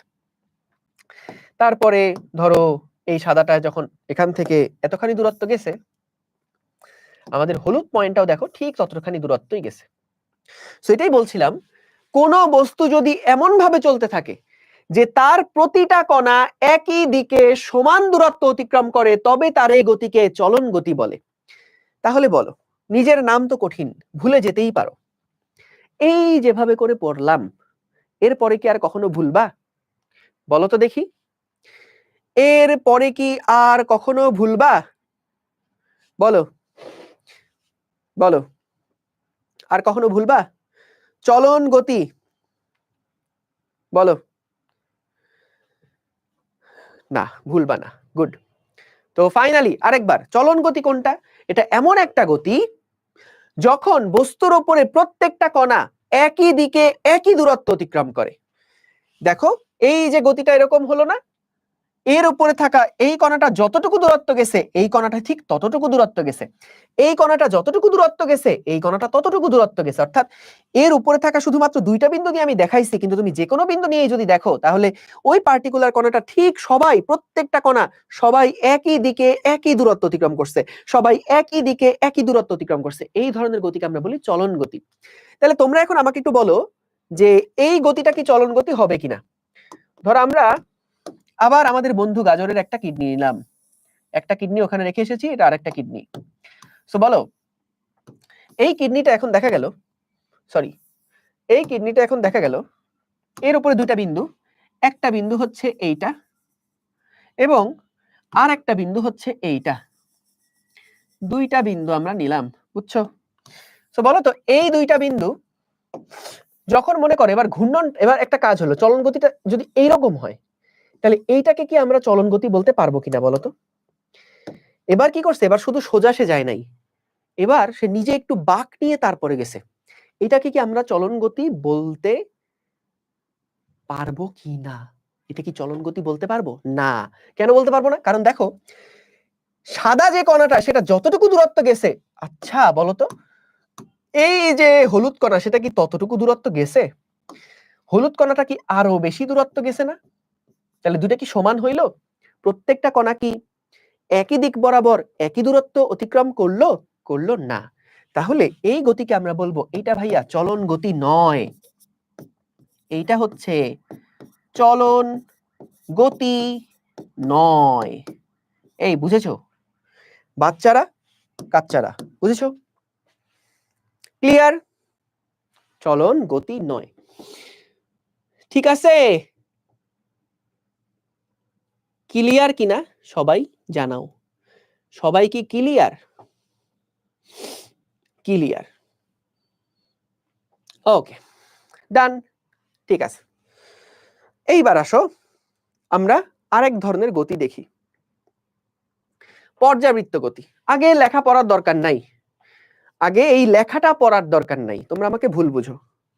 অনেকে ভাবো আমি বলি যে লেখাপড়া করার দরকার নেই, আমি বলছি লেখাটা পড়ার দরকার নেই আগে, হ্যাঁ? এইবার মনে করো যে আমাদের আরেকটা বস্তু, কোন একটা বস্তু মনে করো এইরকম একটা পথে ঘুরছে, যাচ্ছে, গতিশীল আছে,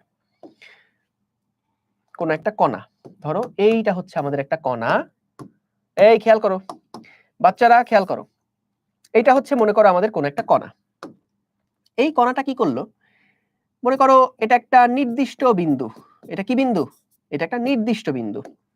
আমাদের এই কণাটা দেখা গেল এই রাস্তা অতিক্রম করছে, বুঝছো? কণাটা এই রাস্তা অতিক্রম করছে। কিভাবে অতিক্রম করছে জানো? কিভাবে অতিক্রম করছে? এটা হলো ঝিকঝিক করে অতিক্রম করছে। সেই কণাটা মনে করো এরকম একটা পথ সে অতিক্রম করছে। এখন এই অতিক্রম করার সময় আমরা একটা জিনিস লক্ষ্য করলাম, আমরা লক্ষ্য করলাম যে এই কণাটা 10 সেকেন্ড পর পর পুরা রাস্তা ঘুরে আবার আগের জায়গায় আসে। কি করে? 10 সেকেন্ড পর পর সে পুরা রাস্তা ঘুরে আবার আগের জায়গায় আসে, 10 সেকেন্ড পর পর পুরা রাস্তা ঘুরে আবার আগের জায়গায় আসে। এভাবে সে চলছে চলছে চলছে চলছে এবং 10 সেকেন্ড পর পর সে এই এ বিন্দুটাকে একই দিক থেকে অতিক্রম করে। 10 সেকেন্ড পর পর সে এই এ বিন্দুকে একই দিক থেকে অতিক্রম করে। এই গতিগুলাকে আমরা বলি পর্যাবৃত্ত গতি। এই গতিগুলাকে আমরা কি বলি? পর্যাবৃত্ত গতি। বুঝেছো? এই গতিটাকে আমরা বলি পর্যাবৃত্ত গতি, ঠিক আছে? সো দেখো, ওকে ওকে, সো দেখো এইখানে কি বলছে, একজন বলছে যে দাঁড়া দাঁড়া, বলছে you can not consider us as বাচ্চা জাস্ট বিকজ ইউ গট বুইরা। এই আমি যখন এসএসসি পরীক্ষা দেই তখন ছিল 2011 সাল। সেই সময় তোমরা কে কোথায় ছিলা একটু আয়নায় তাকাও তো। 2013 সালে নিজেদের যদি কোনো মোবাইলে ছবি তোলা থাকে একটু চেহারার দিকে তাকায় তো, তাকায়া একটু বইলো যে তোমাদের আসলে তখন নিজেদেরকে কি মনে হয়। আমি তো সেই সাপেক্ষে বলতেছি যে 2000, আচ্ছা দাঁড়াও 2000 তোমাদের জন্ম কোন সালে? তোমাদের জন্ম তো 6, 7, 8 এরকম সময় তোমাদের জন্ম, বা 9 সালে জন্ম। তো আমি দিছি 11 সালে। তখন তোমরা 2 বছরের গেদা বাচ্চা। হ্যাঁ, তো আমি তোমাদের বাচ্চা বলবো না তো কি বলবো? বলো। আমি তোমাদেরকে মুরুব্বি বলে ডাকবো? যে মুরুব্বি দেখেন, এই বলবো? ও অনেকে আবার 2010 সালে জন্ম, কেউ 2011 সালে। এই সর্বনাশ। ঠিক আছে, আমি তো বেশি বলে ফেললাম। ওকে, সো দেখো, পর্যাবৃত্ত গতি কোনটাকে বললাম? যে কোনো একটা বস্তু কণার গতি যদি এমন হয় যে সেটা নির্দিষ্ট সময় পর পর, যেটা আমাদের এখানে ছিল 10 সেকেন্ড, নির্দিষ্ট সময় পর পর একই দিক থেকে অতিক্রম করছে। নির্দিষ্ট সময় পর পর একটা কোনো কণাকে একই দিক থেকে অতিক্রম করছে, এই ধরনের গতিকে আমরা বলি পর্যাবৃত্ত গতি। এখন তাহলে দেখো, পর্যাবৃত্ত গতি হওয়ার জন্য কি কি লাগছে তাহলে? যে নির্দিষ্ট সময় লাগছে। নির্দিষ্ট সময়, সেটা 5 সেকেন্ড হতে পারে, 10 সেকেন্ড হতে পারে, যে কোনো সময় হতে পারে।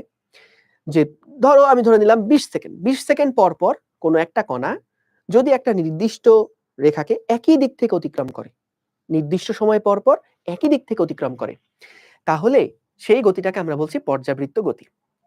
তাহলে বলো তো, যদি এরকম হয় যে ধরো ভাইয়া কোনো একটা কণা, যেই কণাটা হচ্ছে এরকম বৃত্তাকার, বুঝছো? কোনো একটা কণা, সেই কণাটা এরকম এরকম একটা বস্তু, এই বস্তুটা কি করছে? এরকম বৃত্তাকার পথে ঘুরছে। এই বস্তুটা কি করছে? এই বস্তুটা এরকম বৃত্তাকার পথে ঘুরছে। বস্তুটা এরকম বৃত্তাকার পথে ঘুরছে। এবং দেখা গেল যে এই বস্তুটাও এরকম একটা নির্দিষ্ট বিন্দুকে 10 সেকেন্ড পর পর বা 7 সেকেন্ড পর পর ধরো একই দিক থেকে অতিক্রম করছে, 7 সেকেন্ড পর পর একই দিক থেকে অতিক্রম করছে, 7 সেকেন্ড পর পর একই দিক থেকে অতিক্রম করছে।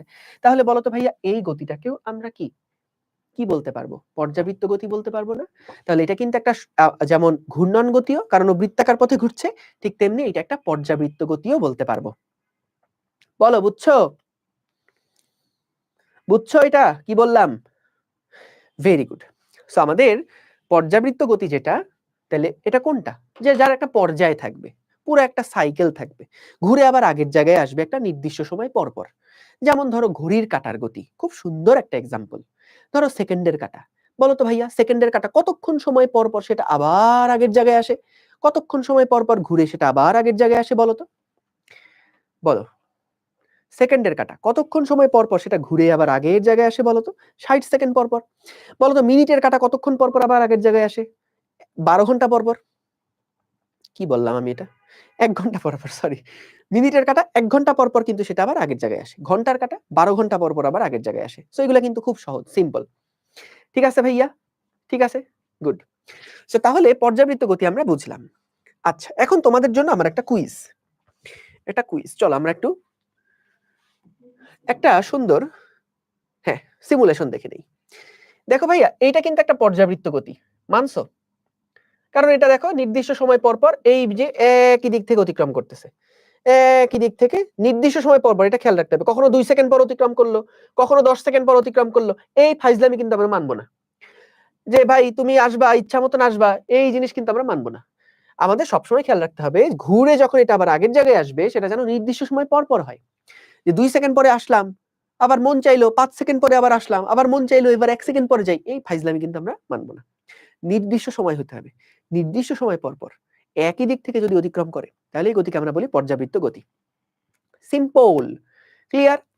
এখন কথা হচ্ছে, বলতো আল্লাহ, তুই থামি গেলি কিনা বন্ধু? তুমি এরকম থেমে গেলে কিসের জন্য? প্লে, ওকে। সো এবার খেয়াল করো, আমি যেটা জানতে চাই তোমাদের কাছে, বলতো এই যে স্প্রিংটা যে এরকম করে দুলছে, বলতো এইটা কি আসলে পর্যাবৃত্ত গতি হবে? এই যে স্প্রিংটা উপর নিচে দুলছে, এটা কি একটা পর্যাবৃত্ত গতি হবে? ফ্যানও পর্যাবৃত্ত গতি, রাইট? ফ্যানের গতিও পর্যাবৃত্ত গতি। ফ্যান পর্যাবৃত্ত গতি না, ফ্যানের গতিটা হচ্ছে পর্যাবৃত্ত গতি। তুমি তার দোকানে গিয়ে কইতে পারো না আমার একটা পর্যাবৃত্ত গতি দেন, কত টাকা? তো বলতে পারো না, ফ্যানের গতিটা হচ্ছে পর্যাবৃত্ত গতি, ফ্যান পর্যাবৃত্ত গতি না। বুঝতে পেরেছো? ওকে। সো এটা কি পর্যাবৃত্ত গতি হবে কিনা? দেখো, এটা একটা সরলরৈখিক গতি, এটা আমরা দেখছি। এটা একটা পর্যাবৃত্ত গতিও। কেন বলতো? কারণ দেখো, এই যে বলটা দেখছো না, বলটা দেখো নির্দিষ্ট সময় পর পর আমার হাতটাকে একই দিক থেকে অতিক্রম করছে। নির্দিষ্ট সময় পর পর আমার হাতকে একই দিক থেকে অতিক্রম করছে। নির্দিষ্ট সময় পর পর এটা আমার হাতকে একই দিক থেকে অতিক্রম করছে। এখন বলতে পারো ভাই ওই দিক থেকেও তো অতিক্রম করছে, করুক। কিন্তু নির্দিষ্ট সময় গেলে সেটা কিন্তু আমার এই হাতটাকে একই দিক থেকে অতিক্রম করতেছে, এই শর্তটা সে মানছে। উল্টা দিকে করতেছে করুক, কিন্তু এরকম তো না উল্টা দিকে গিয়ে সে আর আসতেছে না, এরকম তো না। সে সব সময় কিন্তু দেখো আমার হাতটাকে একই দিক থেকে অতিক্রম করছে, উপরে গেল আমার হাতটাকে একই দিক থেকে অতিক্রম করছে, আবার সময় নির্দিষ্ট সময় পরে 10 সেকেন্ড পরে আবার আগের মতন অতিক্রম করছে, আবার নির্দিষ্ট সময় পরে আবার আমার হাতটাকে একই দিক থেকে অতিক্রম করছে। তাহলে এটাও কিন্তু একটা পর্যাবৃত্ত গতির উদাহরণ হবে। এই বুঝছো, এটাও একটা পর্যাবৃত্ত গতির উদাহরণ হবে। কিন্তু এই ধরনের মানে পর্যাবৃত্ত গতি যদি এরকম সরল রৈখিক হয়, এটার একটা স্পেশাল নাম আছে। এটাকে আমরা তখন বলি সরল ছন্দিত গতি। এইটাকে আমরা বলি সরল ছন্দিত স্পন্দন বা সরল ছন্দিত গতি। অর্থাৎ যেই গতিটা ধরো এদিক ওদিক যায়, যেই গতিটা এরকম এদিক ওদিক চলে, ইংরেজিতে তোমরা পড়েছো এই ফ্রেজটা to and fro, to and fro, এরকম যেগুলার মোশন, সেই মোশনগুলাকে আমরা বলি যে সরল ছন্দিত গতি। যেমন ধরো দোলনার গতি, যে আমরা যখন দেখি একটা শিশু দোলনায় চড়ছে, তখন দোলনায় চললে কি দোলনা একবার ডান দিক থেকে বাম দিকে যায়, একবার বাম দিক থেকে ডান দিকে যায়, একবার ডান দিক থেকে বাম দিকে যায়, একবার বাম দিক থেকে ডান দিকে যায়। সো এরকম যদি হয় যে একটা আমাদের যে কোনো একটা কণার গতি, সেটা একবার ডান থেকে বামে, বাম থেকে ডানে, ডান থেকে বামে, এদিক ওদিক মোশন, তাহলে সেটা হচ্ছে স্পন্দন গতি আমরা বলবো। এখন ভাইয়া এখানে আরো কিছু অ্যাডভান্স জিনিসপত্র আছে, যেগুলো তোমরা ইন্টারমিডিয়েটে যখন উঠবা তখন এগুলা নিয়ে আরো ক্লিয়ার হবা, যে আসলে এই যে এদিক ওদিক মোশন যেগুলো, এগুলো একটা স্পেশাল নাম আছে, এটাকে বলে স্পন্দন গতি। স্পন্দন গতির থেকে সরল ছন্দিত স্পন্দন গতি হবার জন্য আরো কয়েকটা শর্ত মানতে হয়, যে ত্বরণ হতে হয় সরণের বিপরীত দিকে, এরকম আরো কিছু অনেক কথাবার্তা আছে। আমরা ওইসব ভেজালের দিকে এখন যাব না, কারণ আমরা কেবল গতি পড়তেছি, আমরা ছোট মানুষ, শিশু, আমরা এখনো বেগ কি বলে জানি না, ত্বরণ কাকে বলে চিনি না, সরণ কি জিনিস নামই শুনিনি কখনো। সো ওই জিনিসগুলো নিয়ে আমরা এখন চিন্তা করব না। সো আপাতত আমাদের আলোচনার বিষয় হচ্ছে এটা একটা পর্যাবৃত্ত গতি, এবং সরল রৈখিক গতি যেগুলো, এগুলোও একটা পর্যাবৃত্ত গতি, যেগুলো উপর নিচে ওঠানামা করতেছে, এবং এটা একটা স্পেশাল নাম হচ্ছে এটা একটা স্পন্দন গতি, বা এটাকে আমরা সরল ছন্দিত স্পন্দন গতি বলতে পারবো। ক্লিয়ার সবাই? বলো, এর মতন সহজ জিনিস আর দুনিয়ায় কখনো কিছু কিছু দেখছো? তোমরা যখন 2 আর 2 যোগ করো তোমাদের অনেক কষ্ট হয়, আমি দেখছি। কিন্তু দেখো ফিজিক্সের এগুলা কিন্তু তার থেকে অনেক সহজ। বলো সহজ না এগুলা? বলো। ক্লাস শেষ হবে কখন? এই আমি কি পড়াচ্ছি তোমাদেরকে? আমি কি ক্লাসে পড়ানো শুরু করছি এখনো? আমি তোমাদের সাথে গল্প করতেছি। তোমাদের সিনেমা শুরু হয়েছে কখন থেকে? সিনেমা শুরু হয়েছে রাত 8টায়। এতক্ষণ পর্যন্ত গল্প করতেছি তোমাদের সাথে। আমি একবারও পড়াইছি তোমাদের? কিচ্ছু পড়াইছি আজকে ক্লাসের মধ্যে? বলো। কিছু পড়াইছি? কিচ্ছু পড়াইনি। তো তাহলে এই ছুটি দেওয়ার কি? যদি পড়াইতাম তাইলে ছুটি দেওয়ার একটা বিষয় থাকতো। কিন্তু আমরা তো পড়ছি না, আমরা তো গল্প করছি, তাই না? Good, very good. সো তাহলে আমরা সরল ছন্দিত স্পন্দন এটা বুঝলাম, যে এদিক ওদিক মোশন যেগুলো আছে, টু অ্যান্ড ফ্রো মোশন যেগুলো আছে। তাহলে বলো তো, চলো তো দেখি আরেকটা সরল ছন্দিত স্পন্দন আমরা এখান থেকে দেখি কিনা। এই দেখো, এখানে একটা দেখো, একটা উপরে আমরা কি করছি, উপরে সিলিং থেকে আমরা একটা তার ঝুলাই দিয়ে এখানে একটা বস্তুকে রাখছি, একটা বস্তুকে রাখছি। এই বস্তুকে আমরা একটু টান দিয়ে ছেড়ে দিছি, দেখো এটা এরকম করে এদিক যাচ্ছে একবার, ওদিক যাচ্ছে একবার, এদিক যাচ্ছে একবার, ওদিক যাচ্ছে একবার, এবং এটা নির্দিষ্ট সময় পর পর কিন্তু এই মাঝখানে রেখাটাকে একই দিক থেকে অতিক্রম করছে। তাহলে এটা কি একটা পর্যাবৃত্ত গতি হবে? এটা একটা স্পন্দন গতি হবে। অর্থাৎ এটা মাথায় রেখো কিন্তু, যে স্পন্দন গতি কিন্তু অবশ্যই পর্যাবৃত্ত গতি, সরল ছন্দিত স্পন্দন গতি এটা অবশ্যই একটা পর্যাবৃত্ত গতি, এটা অবশ্যই একটা পর্যাবৃত্ত গতি। এই সংজ্ঞাটা তোমাদের বইতে নাই, এজন্য আমিও আর লিখলাম না, এটা আসবে না নরমালি, কারণ এখানে ত্বরণ সরণের বিপরীত হাবিজাবি বহুত কথাবার্তা আছে, যেগুলো নিয়ে তোমাদের এখনো আলোচনা হয়নি। সেই কারণে সংজ্ঞাটা লাগবে না, জাস্ট আইডিয়াটা পেলেই হবে। তাহলে বলো, এইটুকু ক্লিয়ার কিনা সবাই? ঠিক আছে, ঠিক আছে, thank you so much, very good. এইবার আসো আমরা একটু রাশি সম্পর্কে জানি, রাশি সম্পর্কে জানি। তো এখান থেকে দেখো, রাশি, রাশি বলতে কি বোঝানো হয়?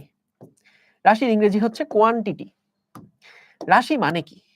রাশি মানে হচ্ছে যা কিছু পরিমাপ করা যায়,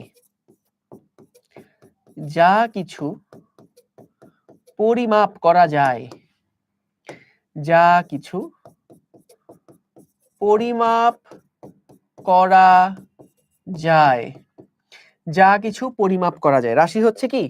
যা কিছু মাপা যায়, যা কিছু মাপা যায় সেগুলা হচ্ছে আমাদের রাশি। হ্যাঁ, এখন কথা হচ্ছে ভাইয়া সবই তো পরিমাপ করা যায়, যেমন এই কলমটার কি কি পরিমাপ করা যায় বলতো?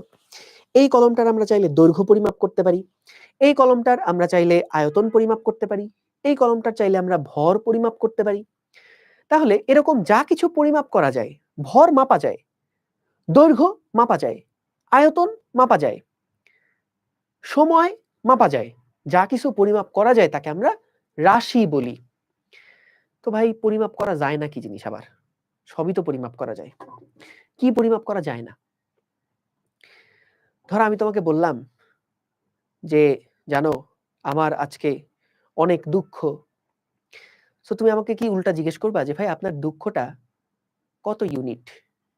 আপনার দুঃখটা কত কেজি?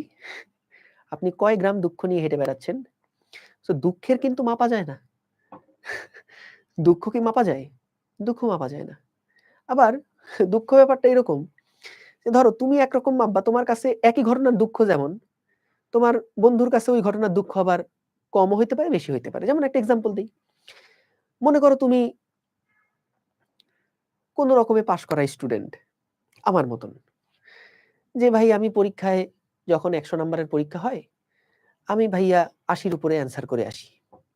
কিন্তু পরীক্ষার খাতায় দেখলে আমি আসলে 100-র মধ্যে 18 পাই বা 20 পাই, এরকম। তো ভাই আমি একবার পরীক্ষা দিছি, পরীক্ষা দিয়ে আমি পাইছি 35। আমি তো সেই খুশি যে আরে বাহ পাস করছি। আর আমার বন্ধু, আমি কিন্তু খুশি, আমার দুঃখ নাই, আমি 100-র মধ্যে 35 পাইছি, আমার অনেক সুখ, আরে জোস, আমার কোনো দুঃখই নাই, বা দুঃখ হইলেও কম দুঃখ, আমার গায়েই লাগতেছে না এটা, আরে পাস তো করছি। আর অন্যদিকে আমার আরেক বন্ধু, সে দেখা গেল খুব কষ্টে আছে, আরে কষ্ট, হ্যাঁ, কষ্টের চোটে সে দেখা গেল 2 বস্তা রুমাল সে ভিজায় ফেলছে, কানতে কানতে কানতে কানতে রুমাল ভেজে ফেলছে। আমি ওকে জিজ্ঞেস করলাম কিরে কাঁদছিস কেন? ও বলল যে দোস্ত আমি তো খুব খারাপ করছি, খুবই খারাপ করছি, এত খারাপ করছি আমি কিভাবে মানুষের সামনে মুখ দেখাবো আমি বুঝতে পারছি না। তো আমি ওকে জিজ্ঞেস করলাম কেন, কত খারাপ করেছিস?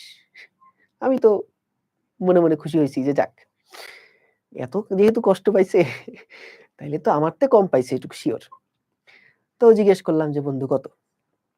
তো বললো দোস্ত 2টা নাম্বার, 2টা নাম্বার স্যার দিল না। আমি বললাম তাইলে তো ফেল করছে মনে হয়, 33-এ পাস, ও পাইছে 31, হয়তো ফেলই করছে।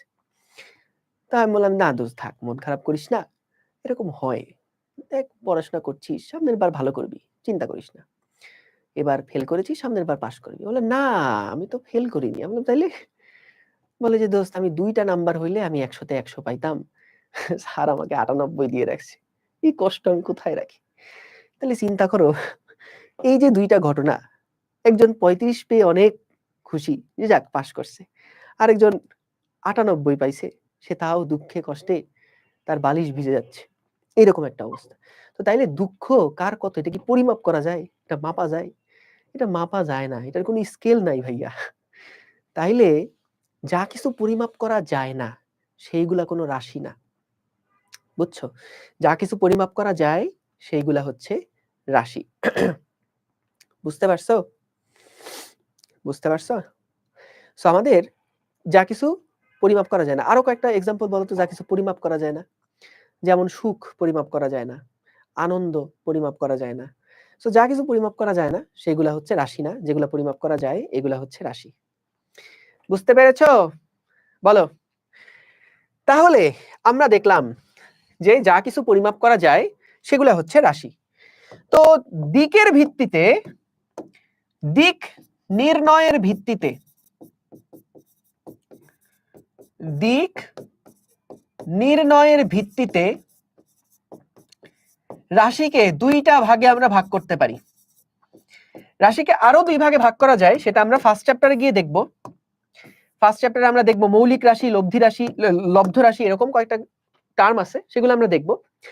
কিন্তু আমরা দিক নির্ণয়ের ভিত্তিতে এই চ্যাপ্টারে পড়ব। দিক নির্ণয়ের ভিত্তিতে রাশিকে 2টা ভাগে ভাগ করা যায়। একটা রাশি হচ্ছে স্কেলার রাশি, একটা রাশি হচ্ছে স্কেলার রাশি, আর আরেকটা রাশি হচ্ছে ভেক্টর রাশি। স্কেলার রাশি হচ্ছে সেই রাশিগুলা যেই রাশিগুলাকে সম্পূর্ণরূপে প্রকাশ করতে কোন রকমের দিকের প্রয়োজন হয় না। যেমন আমি এক্সাম্পল দিলাম ভর, শুধুমাত্র ভর দিয়ে বা শুধুমাত্র মান দিয়ে যদি কোনো রাশিকে সম্পূর্ণভাবে প্রকাশ করা যায় সেই রাশিটাকে আমরা বলি স্কেলার রাশি। আবার বলছি, শুধুমাত্র মান দিয়ে যেই রাশিকে সম্পূর্ণরূপে প্রকাশ করা যায় তাকে আমরা বলছি স্কেলার রাশি। কিন্তু যেই রাশিগুলাকে শুধুমাত্র মান দিয়ে প্রকাশ করা যায় না, দিকও প্রয়োজন হয়, সেই রাশিগুলাকে আমরা বলছি ভেক্টর রাশি। তাহলে দেখো একটু লিখে দেই যে স্কেলার রাশি শুধুমাত্র মান হলেই যথেষ্ট, শুধুমাত্র মান থাকলেই স্কেলার রাশিকে সম্পূর্ণরূপে প্রকাশ করা যাবে। যেমন এক্সাম্পল কি দিলাম? এক্সাম্পল দিলাম হচ্ছে ভর। যদি তোমাকে জিজ্ঞেস করি যে ভাইয়া এই যে বক্সের ভর কত, তুমি বলবা ভাই 100 গ্রাম, তাহলে কিন্তু ভর প্রকাশ হয়ে গেল।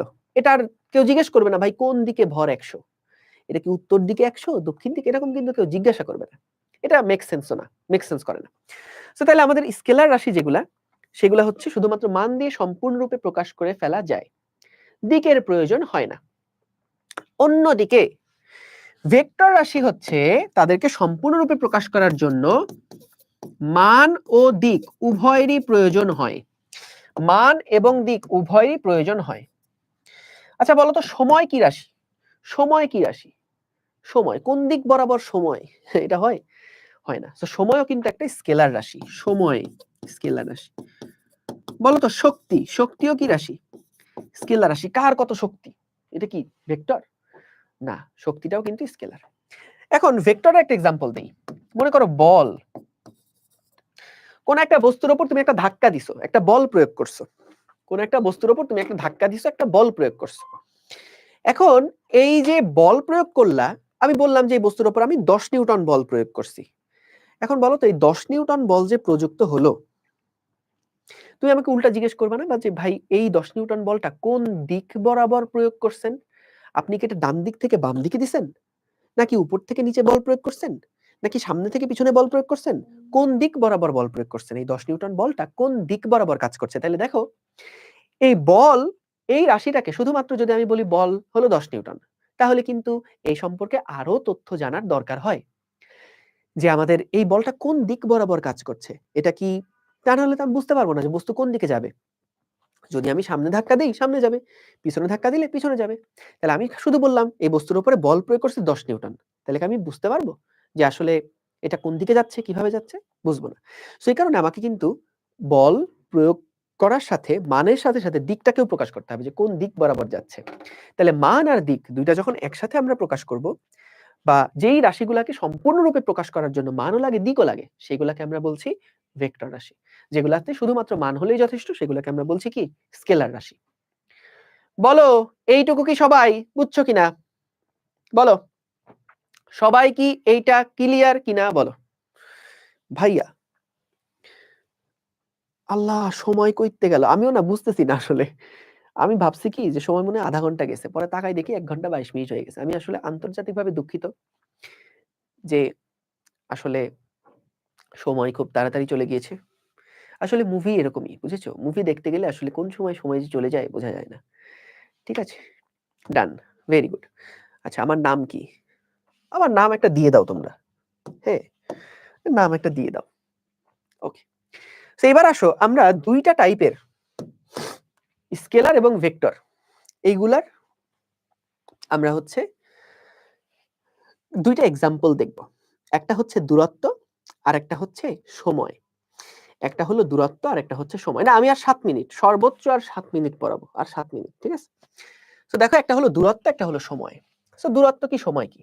দেখো কোন সচল বস্তুকণা যে পথে চলে সেই পথের মোট প্রকৃত দৈর্ঘ্যকে দূরত্ব বলে। দেখো দূরত্ব হলো মূলত একটা স্কেলার রাশি। দূরত্ব হচ্ছে মূলত একটা স্কেলার রাশি। সো আমাদের কোন একটা গাড়ি ধরো যে রাস্তা অতিক্রম করে টোটাল যে পথ অতিক্রম করলো সেই পথের মোট দৈর্ঘ্যকে আমরা বলি দূরত্ব। সো যদি শুধু জিজ্ঞেস করা হয় দূরত্ব কত, একটা মান বললেই যথেষ্ট যে কতখানি পথ আমি ট্রাভেল করছি, কতখানি পথ আমি ট্রাভেল করছি, এইটাই হচ্ছে দূরত্বের পরিমাণটা। তাহলে দূরত্ব একটা স্কেলার রাশি, কারণ শুধু মান দিয়ে দূরত্বকে প্রকাশ করা যায়। কোন সচল বস্তুকণা যে পথে চলে সেই পথের মোট প্রকৃত দৈর্ঘ্যকে দূরত্ব বলে। তাহলে কি হলো এখানে দেখো, যে মনে করো এইটা হচ্ছে কোন একটা বিন্দু, এটা হলো এ বিন্দু। এই এ বিন্দু থেকে কোন একটা কণা দেখা গেল ঘুরতে ঘুরতে ঘুরতে ঘুরতে এই জায়গাতে আসলো। এইটা হচ্ছে মনে করো আমাদের বি বিন্দু। তাহলে এই যে সে হাঁটতে হাঁটতে হাঁটতে হাঁটতে হাঁটতে হাঁটতে যতটুকু পথ সে আসলে নিজে অতিক্রম করছে, যতটুকু দূরত্ব সে নিজে অতিক্রম করছে, যতটুকু পথ অতিক্রম করছে, পথের দৈর্ঘ্যকে আমরা বলছি দূরত্ব। আর সরণ কোনটা? সরণ কোনটা? সরণ হচ্ছে বস্তুর আদি অবস্থান। এই দেখো, এটা হলো আদি অবস্থান, আর শেষ অবস্থান এইটা না? যাত্রা শুরু করছে এখান থেকে, যাত্রা শেষ হয়েছে কোথায়? এইখানে। তাহলে আদি অবস্থান এটা, এটা শেষ অবস্থান। কি বলছে দেখো, বস্তুর আদি অবস্থান এবং শেষ অবস্থানের মধ্যবর্তী ন্যূনতম দূরত্বকে, ন্যূনতম দূরত্ব সবসময় কি হয়? সরল রৈখিক দূরত্ব হয়। তাহলে এই আদি অবস্থান এবং শেষ অবস্থা পর্যন্ত যেই ন্যূনতম দূরত্ব বা সরল রৈখিক দূরত্ব, সেটাই হচ্ছে সরণ। এবং সরণ যখন আমরা বলবো, সরণ এমন একটা রাশি যেটাকে সম্পূর্ণরূপে প্রকাশ করার জন্য আমাদের দিকের প্রয়োজন হয়। সম্পূর্ণরূপে প্রকাশ করার জন্য দিকের প্রয়োজন হয়, মানও লাগে, দিকও লাগে। দেখো, এই সরণটা কিন্তু আদি থেকে শেষ, এই দেখো আদি থেকে শেষ, এটাই হচ্ছে তার দিকের, তার দিকটা। দিকটা কোন দিকে? সবসময় যেই আদি বিন্দু সেখান থেকে শেষ বিন্দু পর্যন্ত যে দিকটা, এটাই হচ্ছে তার সরণের দিক। আর সরণের মান কোনটা? এখান থেকে এই পর্যন্ত যে দৈর্ঘ্যটা, এইটুকু দৈর্ঘ্য, এটাই হচ্ছে তার সরণটা। ঠিক আছে, এখন কথা হচ্ছে, চলো আমরা একটু একটা সিমুলেশন একটু দেখে ফেলি। সো মনে করো এইখানে আমাদের কোনো একটা, এটা যে কি আমি জানি না, সিমুলেশন এটা যে কারে দিছে, এটা এটা কি দিব বলো তো, এটার নাম কি দিব? এটার নাম কি দেওয়া যায়? তোমাদের মাথায় কোনো নাম আসতেছে? সুন্দর নাম, যেটা নামটা শুনলে ধরো মন ভরে যাবে, এরকম কোনো একটা নাম কি তোমাদের মাথায় আসতেছে? তরমুজ। এটা মনে করো একটা তরমুজ, হ্যাঁ? সেই তরমুজ, আমাদের ছোট্ট বন্ধু তরমুজ, এই তরমুজটা কি করলো দেখো, মনে করো প্রথমে এসে সোজা আসলো, এই দেখো সোজা যাচ্ছে, সোজা যাচ্ছে, সোজা যাচ্ছে, সোজা যাচ্ছে, সরল রৈখিক পথে গেল।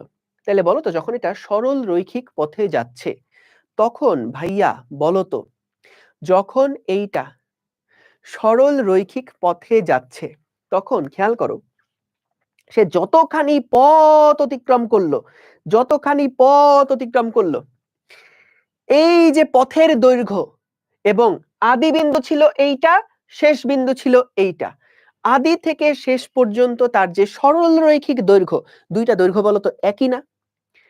এই জন্য দেখো দুইটার মান একই রকম। এখানে ডিস্টেন্স মানে হচ্ছে দূরত্ব, আর ডিসপ্লেসমেন্ট মানে হচ্ছে সরণ। কি বললাম? ডিস্টেন্স মানে হচ্ছে দূরত্ব, এটা একটু লিখে নাও খাতায়। ডিস্টেন্স মানে দূরত্ব, যেটা স্কেলার, জাস্ট মান জানলেই হয়। আর ডিসপ্লেসমেন্ট মানে হচ্ছে সরণ, যেটা মানের পাশাপাশি দিকও জানতে হয়। দেখো দুইটার মানই সমান কখন হচ্ছে? দুইটার মানই সমান সমান কখন হচ্ছে? যখন আমরা একটা সরল রৈখিক পথে যাচ্ছি, সরল রৈখিক পথে যাচ্ছি, সরল রৈখিক পথে কিভাবে যাচ্ছি? টুপ টুপ করে যাচ্ছি। ধরো সরল রৈখিক পথে যখন এই যে টুপ টুপ টুপ টুপ টুপ টুপ টুপ টুপ করে যাচ্ছি, তখন পথের যে দৈর্ঘ্য এবং আদি থেকে শেষ যেই ন্যূনতম দৈর্ঘ্য বা সরল রৈখিক দূরত্ব, দুইটা কিন্তু একই রকম। সেই কারণে এখানে আমাদের সরণ এবং দূরত্ব দুইটা সেম। কিন্তু এইবার খেয়াল করো, মজাটা এখানে হবে। এখন মনে করো আমাদের এই তরমুজ ভাইয়া এইবার সে এইখানে চলে গেল। খেয়াল করো, এই লাল কালারটা দিয়ে বোঝাচ্ছে তার দূরত্বটা, তার টোটাল দূরত্ব কতটুকু? দূরত্ব হচ্ছে এতখানি দৈর্ঘ্য প্লাস এতখানি দৈর্ঘ্য, এটা হচ্ছে তার দূরত্ব। আর সরণ কোনটা? সরণ হচ্ছে আদি থেকে শেষ, এইটা হলো আদি অবস্থান, আর এইটা হচ্ছে শেষ অবস্থান। তাহলে আদি থেকে শেষ এই নীল কালারের যেটা, সেটা হচ্ছে আমাদের সরণ বোঝাচ্ছে। আর দূরত্ব হচ্ছে টোটাল সে কতখানি পথ টুপ টুপ টুপ টুপ টুপ টুপ করে কতখানি পথ সে হেঁটে গেছে, সেই টোটাল পথের দৈর্ঘ্যটা হচ্ছে দূরত্ব। আর সরণ হচ্ছে আদি থেকে শেষ। তাহলে এখন দেখো, একটু আমরা চলো খেলাধুলা করি এটা নিয়ে। তো এখান থেকে ধরো তরমুজটা এবার এই পাশে আসলো, এই দেখো সরণটা কিভাবে চেঞ্জ হচ্ছে, দেখো সরণটা কিভাবে চেঞ্জ হচ্ছে, দেখো আদি থেকে শেষ, আদি থেকে শেষ। তো দেখো সরণ কিন্তু বাড়তেও পারে, কমতেও পারে। যদি তুমি আদি বিন্দুর কাছাকাছি আসো, দেখো এখন 180 আছে, যদি একটু কাছাকাছি আসো, এটার কাছাকাছি আসো, দেখো সরণ কিন্তু কমে গেছে, 180 থেকে 67 হয়ে গেছে। কিন্তু বলো তো, দূরত্বের মান কিন্তু সব সময় বৃদ্ধি পাচ্ছে। দেখো দূরত্ব হয়ে গেছে 903, কারণ দূরত্ব একবার এখানে আসছে, এখানে আসছে, এখানে আসছে, এখানে আসছে, কত দূরত্ব। কিন্তু সরণ হচ্ছে আদি থেকে শেষ। জাস্ট আদি বিন্দু কোনটা, শেষ বিন্দু কোনটা, এইটুকু যে দূরত্বটা, এটাই হচ্ছে সরণ। বলতো যদি আমি একদম পারফেক্টলি এই পয়েন্টে আসতে পারি, জানি না পারছি কিনা, যদি একদম এই পয়েন্টে ঘুরে ফিরে আবার যদি এই পয়েন্টে আসতে পারি, তাহলে আমার আদি বিন্দু আর শেষ বিন্দু একই জায়গায়, তখন আমাদের সরণ কিন্তু হয়ে গেছে 0। কিন্তু দেখো দূরত্ব কত, ডিসটেন্স কত, ডিসটেন্স হচ্ছে 990। বুঝতে পেরেছো? তো তাহলে দূরত্ব কোনটা, সরণ কোনটা, এইটা কি তোমরা সবাই বুঝেছো কিনা একটু জানাও। যে দূরত্ব হচ্ছে টোটাল কতখানি পথ সে টুপ টুপ টুপ টুপ টুপ টুপ করে কতখানি পথের দৈর্ঘ্য অতিক্রম করছে সেইটা। আর সরণ হচ্ছে আদি বিন্দু শেষ বিন্দু, আদি থেকে শেষ সরল রৈখিক যে দৈর্ঘ্যটা হবে সেটাই হচ্ছে আমাদের সরণ। ক্লিয়ার? তাহলে দেখো শেষ, আমাদের ক্লাস শেষ। মনে করো আমাদের বস্তু এই দিকে গেল প্রথমে, তার এখানে সরণ দূরত্ব একই রকম, এবার সে এই দিকে আসলো। দেখো দূরত্ব হলো এই দূরত্ব প্লাস এই দূরত্ব, কিন্তু সরণ কোনটা, আদি থেকে শেষ। এইটুকু দৈর্ঘ্যটা হচ্ছে সরণের মান, আর এই দিকটা হচ্ছে সরণের দিক। দূরত্বের কোনো দিক লাগে না, দূরত্বের জাস্ট মান এইটুকু প্লাস এইটুকু। সো আমরা নেক্সট ক্লাসে আমরা সরণ দূরত্ব নিয়ে অনেক টাইপের মজার মজার কিছু ম্যাথ প্রবলেম সলভ করব, আর সেই সাথে আমরা নতুন টপিকগুলোতেও যাব। সো তোমাদের কাছে এখন আমার যেটা রিকোয়েস্ট সেটা হচ্ছে, তোমরা আজকের ক্লাস যতটুকু নোট করছো, এই নোটটা অবশ্যই আমাদের যে 6 to 10 AFS যে গ্রুপটা আছে, ACS ফিউচার স্কুলের যে গ্রুপটা আছে। আচ্ছা একটা কাজ করি, তোমাদেরকে আমি কয়েকটা হোমওয়ার্ক দিয়ে নেই, কয়েকটা হোমওয়ার্ক দেই। হ্যাঁ, তোমরা একটু হোমওয়ার্কটা ছোট্ট সুন্দর বাচ্চাদের মতন হোমওয়ার্কটা সবাই সাবমিট করবা। হোমওয়ার্কটা দিচ্ছি, দেখো মনে করো খুব মজার হোমওয়ার্ক। ধরো সেই আমাদের বল্টু দা, বল্টু কি করলো, বল্টু প্রথমে মনে করো পূর্ব দিক বরাবর গেছে, পূর্ব দিক বরাবর গেছে, তারপরে আবার সে উত্তর দিক বরাবর গেছে। পূর্ব দিক বরাবর গেছে সে 3 মিটার, আর উত্তর দিক বরাবর সে গেছে 4 মিটার। তাহলে তুমি বের করবা আমাদের বল্টুদার দূরত্ব কত, সে কত দূরত্ব অতিক্রম করেছে, এবং সে কত সরণ অতিক্রম করেছে। সরণ এবং দূরত্ব দুইটা বের করবা। তারপরে আরেকটা প্রশ্ন, আরেকটা মজার প্রশ্ন, সেটা হচ্ছে মনে করো আমাদের বল্টুদা এবার এই দিক বরাবর গেছে 4 মিটার, এই দিক বরাবর গেছে 4 মিটার, এবং উত্তর দিক পূর্ব দিকে গেছে 4 মিটার, উত্তর দিকে গেছে 5 মিটার, 5 মিটার দূরত্ব গেছে, এবং তারপরে সে আবার পূর্ব দিকে গেছে 8 মিটার দূরে, 8 মিটার পর্যন্ত সে পূর্ব দিকে গেছে। এখন এখানেও আমাকে বের করতে হবে তার দূরত্ব কত, সরণ কত, তার দূরত্ব কত, সরণ কত। সো দূরত্ব হচ্ছে জাস্ট সবগুলার যোগফল, আর সরণ হচ্ছে আদি থেকে শেষ পর্যন্ত যেই দৈর্ঘ্যটা, এটা হচ্ছে আমাদের সরণ।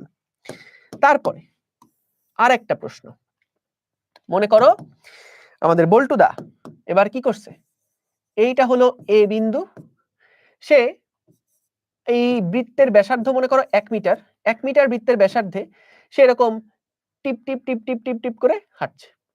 হাঁটতে হাঁটতে সে ঠিক বৃত্তের যখন 1/4 পথে গেল, তখন সে বি বিন্দুতে আসলো। আরো টুপ টুপ টুপ টুপ করে যেতে যেতে যখন সে সি বিন্দুতে আসলো, এবং আরো টুপ টুপ করে যেতে যেতে সে একটু পরে ডি বিন্দুতে আসলো, এবং তারপর আরো টুপ টুপ করে যেতে যেতে এ বিন্দুতে আসলো। এখন আমাদেরকে বের করতে বলছে তার দূরত্ব বের করবা, এবং তার সরণ কত হয় বের করবা। তার দূরত্ব বের করবা এবং সরণ বের করবা। কখন কখন বের করবা বলি। তার দূরত্ব এবং সরণ বের করবা যখন সে এ বিন্দু থেকে বি বিন্দুতে গেছে, তখন তার দূরত্ব কত, সরণ কতটুকু বের করবা। এ থেকে যখন সি তে গেছে, এ থেকে যখন ডি তে গেছে, এ থেকে যখন এ তে আসছে, তখন প্রত্যেকটা ক্ষেত্রে তার দূরত্ব কত এবং সরণ কত। প্রত্যেকটা ক্ষেত্রে আমাদের দূরত্ব কত এবং সরণ কত, এইটা তোমরা সবাই বের করবে। বুঝতে পেরেছো? এ থেকে যখন বি তে গেল তখন দূরত্ব কত, সরণ কত বের করবা। এ থেকে যখন সি তে আসলো তখন দূরত্ব কত, সরণ কত বের করবা। এ থেকে ডি তে আসলো দূরত্ব সরণ বের করবা। এ থেকে এ তে আসলো দূরত্ব সরণ বের করবা। সেটা তোমাদের জন্য হোমওয়ার্ক থাকলো। এই হোমওয়ার্কের সলভ আমি নেক্সট ক্লাসে দিব, কিন্তু তোমরা নিজেরা প্র্যাকটিস করো, চেষ্টা করো, ক্লাসের নোট সহ হোমওয়ার্কটা সাবমিট করবা এসিএস ফিউচার স্কুলের 6 to 10 যে গ্রুপটা আছে সেই গ্রুপের মধ্যে। এবং একই সাথে জানাই দিও ক্লাসটা বুঝেছো কিনা, ক্লাস কেমন লেগেছে, আর সাথে নোটটা শেয়ার করে দিও। থ্যাংক ইউ সবাইকে। তোমাদের সাথে আবার ইনশাআল্লাহ আগামী পরশুদিন দেখা হবে। আসসালামু আলাইকুম, আল্লাহ হাফেজ।